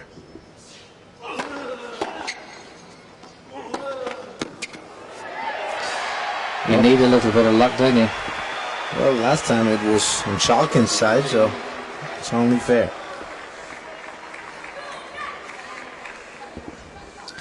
$30-15 after all that little kerfuffle.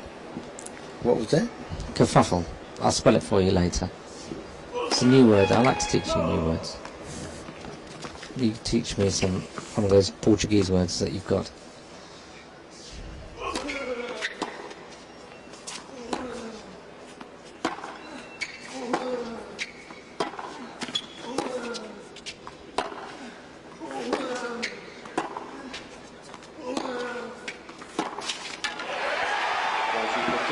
What was that?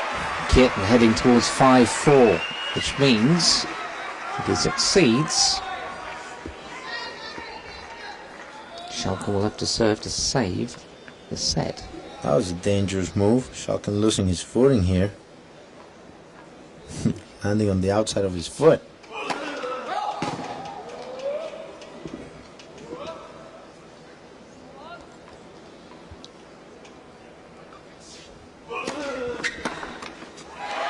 There it is. Kuerten leads. He's won 4 of the last 5 games.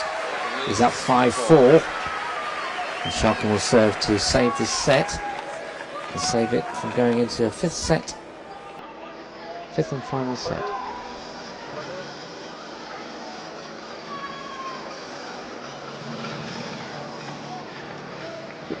I mean, it's just unbelievable where we're at right now after what we've been through. And Schalken is going through like the 7th banana right now. He's going to need it because it looks like we're headed towards a 5th set.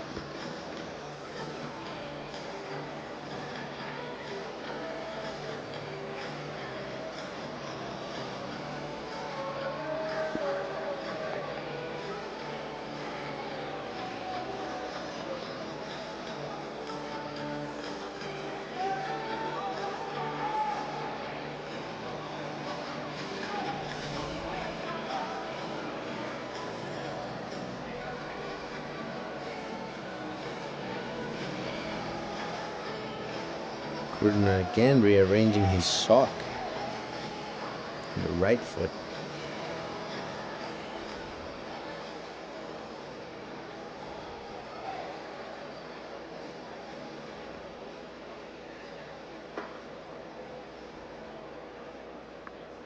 Time.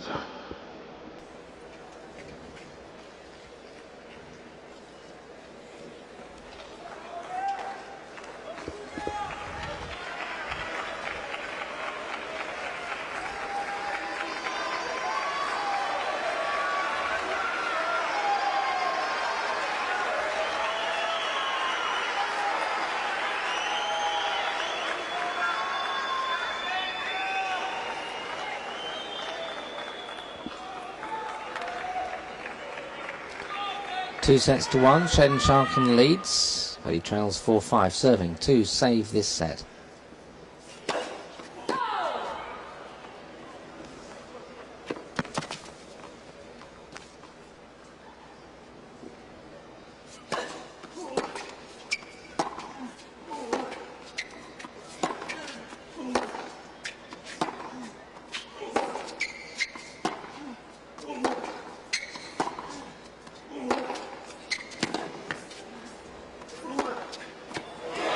Oh, that's the best rally Kuerten has played. They like it. There you go. You're on TV. Love 15. Came out of the gate firing. Gustavo Kuerten now the aggressor. And we know he can close a match.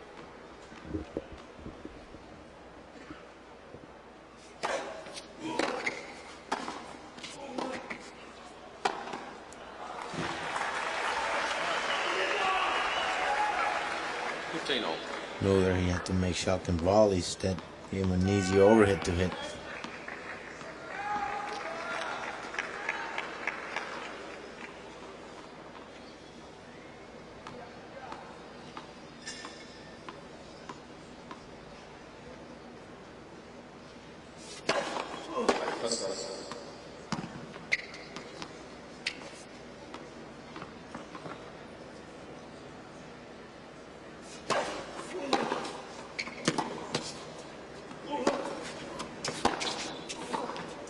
Oh yeah, just when he needed it. Moved to within 2 points of making this match 2 sets all in exactly 3 hours. Very good knee bend there, staying down for that volley to go over the net. 15-30.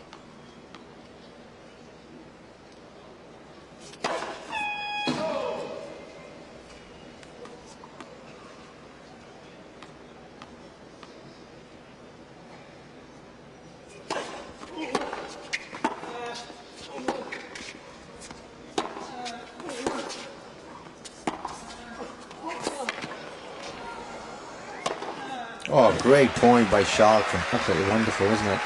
And Kuerten hit an unbelievable return, and the man just stayed in the point and finally coming in here with that approach. Kuerten defending himself, but not an easy overhead to put away.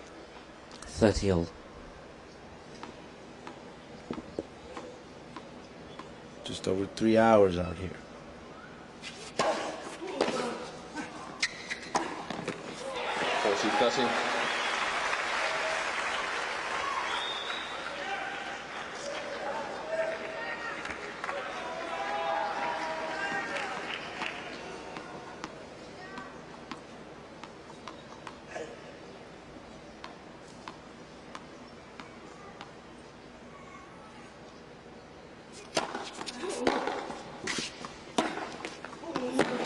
Oh, he's played some wonderful points there, Schalken. Came within 2 points of losing the set. Now it's 5 all. And now Kuerten serving.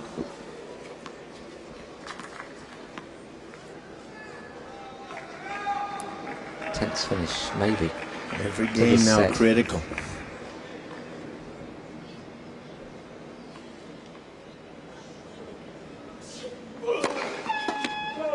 I'll say Schalken didn't fold there. He came close to losing the set. And he kept his nerve and he produced some wonderful strokes. As did Kuerten. 15 love.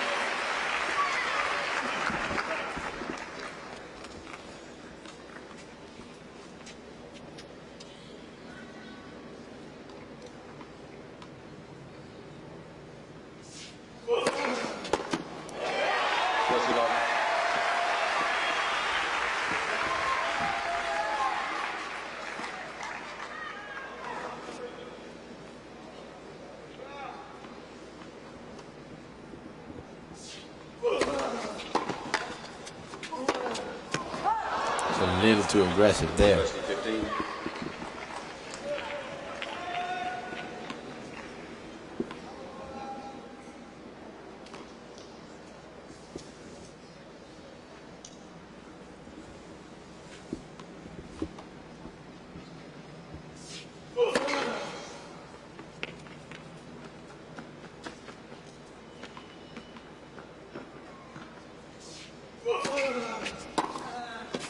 Oh yeah, great Nice and return. early, wasn't it? Took it nice and early, just leaned into it. Now here's Kuerten in a bit of trouble here because he was 30 love up. He, what you shall say, is freely expressed himself with the backhand across court, which he missed. And Schalken produced a lovely winner. Very well put. Freely expressed himself. I like that. Well, second serve, he's going to nail it. He's going to step in. He's trying to nail it, and he has nailed it. And here is a most wonderful chance for the Dutchman. He's got a break point with his serve to come. Just when you thought Kuerten was charging up with that 30 love lead. But as you said, at 30 love, he just hit that ball too hard. He could have just placed it. He could have been 40 love up. That will help. That'll help a lot. 117. And by and large, I think everyone wants him to come through here because they want a fifth set. And of course, there's a lot of Brazilians around. A lot of yellow shirts. Break points 1. Look at that difference.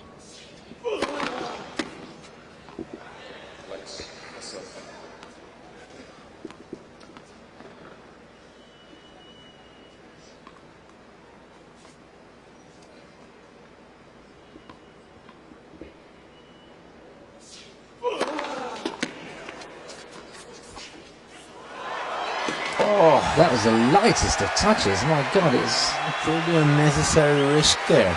it was the lightest of touches, like a feather, wasn't it? One of the best drop shots I've ever seen. Because Schalken actually had spotted it and he was on his way in.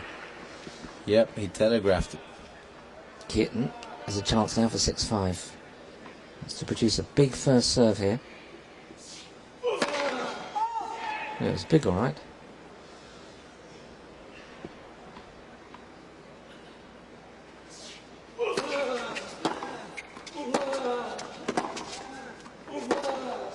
Oh, what a winner. What a winner from Kuerten. 6-5 he leads, and Schalken will have to serve to save the set and stop it going into a fifth and final set. 6-5.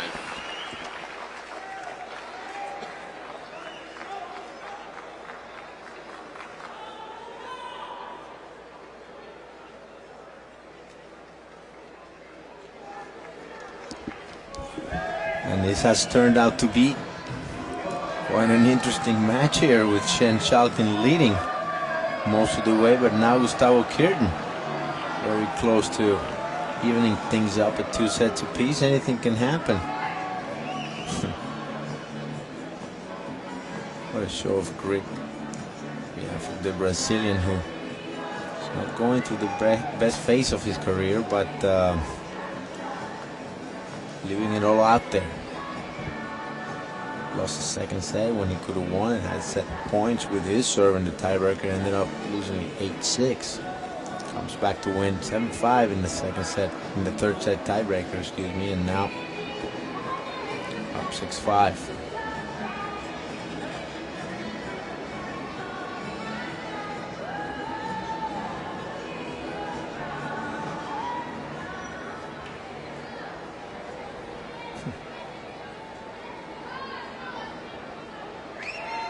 Time.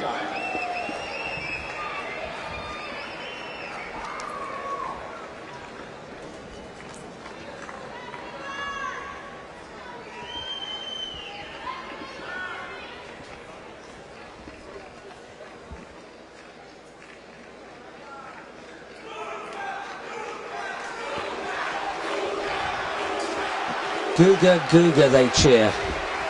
Some Brazilians waving their flags and their yellow shirts. And here is Schalken serving to save this set. It could go 2 sets all, and we'd be into a fifth and final set.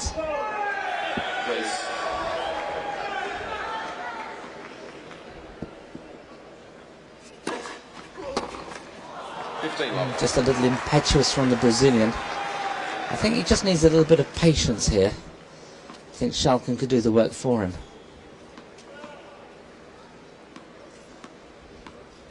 If Schalken can hold here, we'll be into a third successive tiebreak. And who knows what will happen.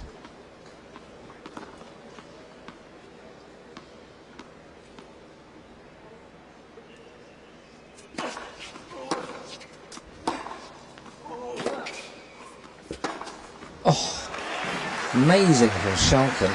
Sometimes he can really deliver a crunching ball. Nothing Guga could have done there.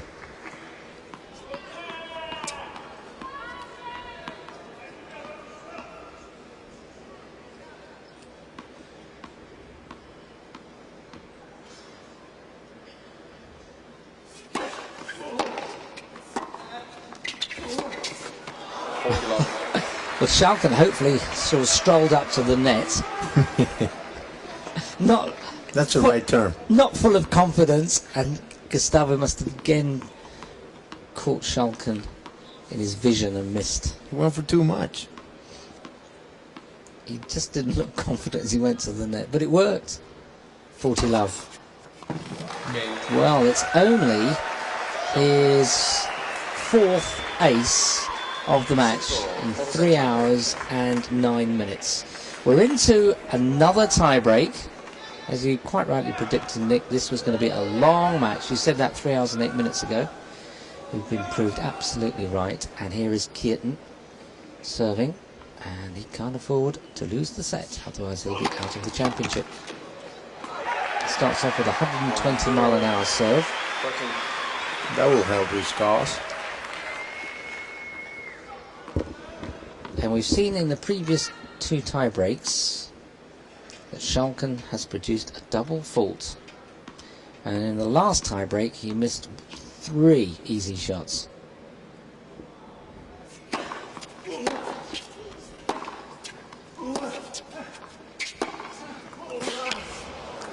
This match has got to go to 5 sets. And you have to be cheering for that. Even if I know you want Schalken to win. Do I? How do you know that? I'm just guessing. I just like to see good tennis. That you have certainly seen. It's been a good match. Been a good match. It's been a good contest, and we've seen a lot of matches this year that haven't been good contests, certainly in the women.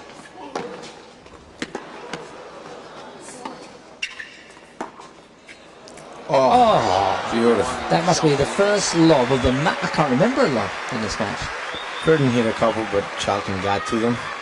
But just caught Guga leaning forward. I mean, the lob was not even that high, but just total surprise. Well, it's still on serve. 1-2. Guga's, yeah, I'm sorry. Schalken saved that card for this time. That was a wonderful shot.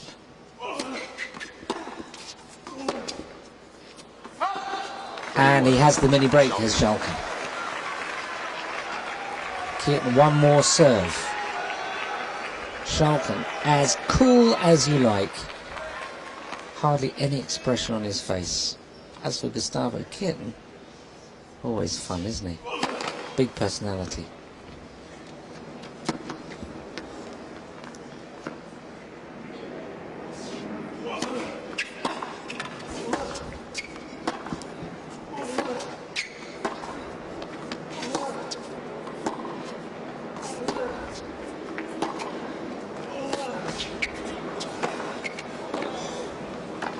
Oh, what a wonderful rally from Schalken.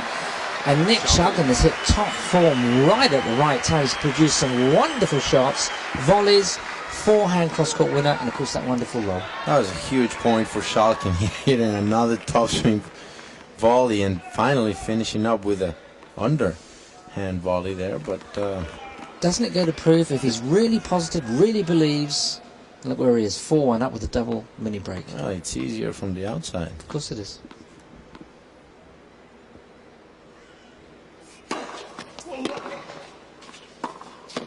Ooh. And then he makes an odd error. You just don't know with Schalken. He makes the tough ones and he misses the easy ones. Well, Schalken certainly needs this point, as does Guga. Are we reaching the climax of this match, or is there another set to go?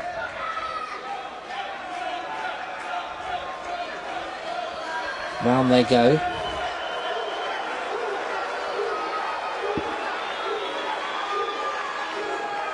Schalken has got one more serve. This is a crucial point. Everyone is crucial, but this is really crucial. 4-2, fourth set tiebreak.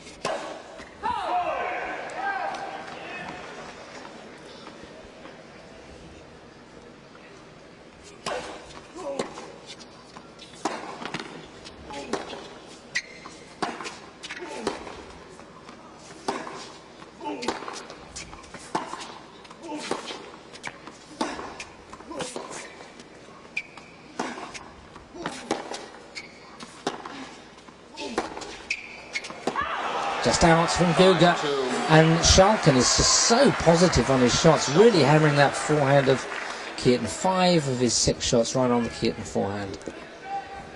5 points to 2. Just the one mini break. First to 7. Now. Schalke's expression hasn't changed the whole match. Gotta give that to the man. He's a cool, calm, collected, disciplined man. Foot fault called. Foot fault called. No complaints from the Brazilian.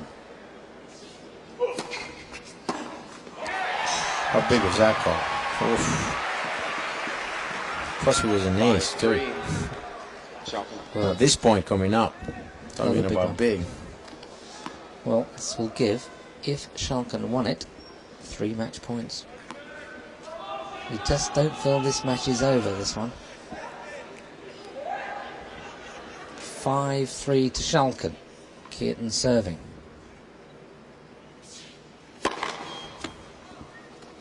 Now his second serves, he's only won 38% of his second serves. And would you believe it? He went for it. It's a double fault, it's a 6 double. Schalken has 3 match points to move into the quarterfinals against Fernando Gonzalez of Chile. He's got 2 on his serve. Is this the end after 3 hours and 15 minutes?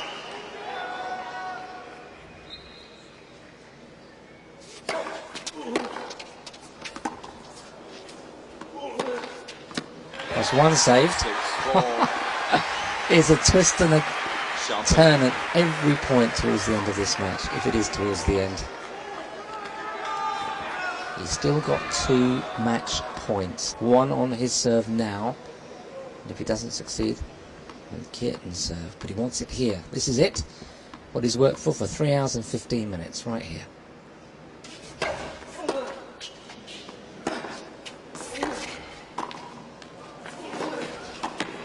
He's done it with a volley.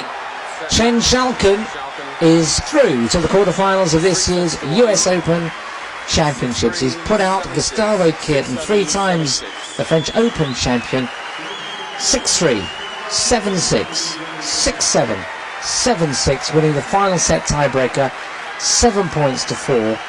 His patience, his discipline, his calmness, his approach to the match, his attempts at the net paid dividends at the end of the day, and that backhand down the line to Gustavo Kuerten's forehand also paid dividends. As for Gustavo, Nick, he wasn't really at his best, was he?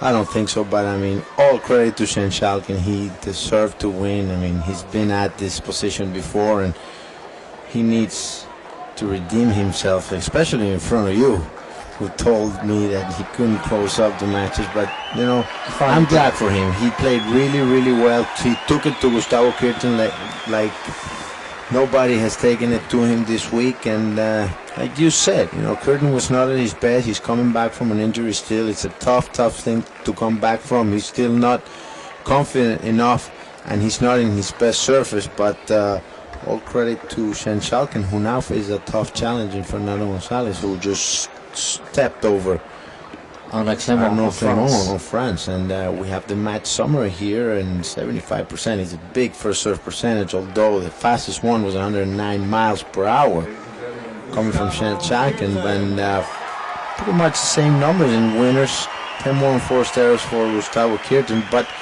there is a big number there in the break points won. Kuerten only using 3 of his 13 opportunities to break Schalken.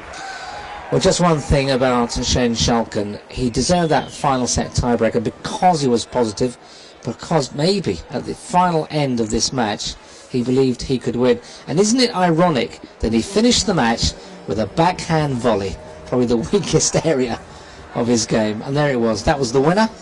Schalken deservedly through at the end of the day. He's going to have a tough match against Fernando Gonzalez of Chile, but he's through to the quarterfinals for the very, very first time at the US Open.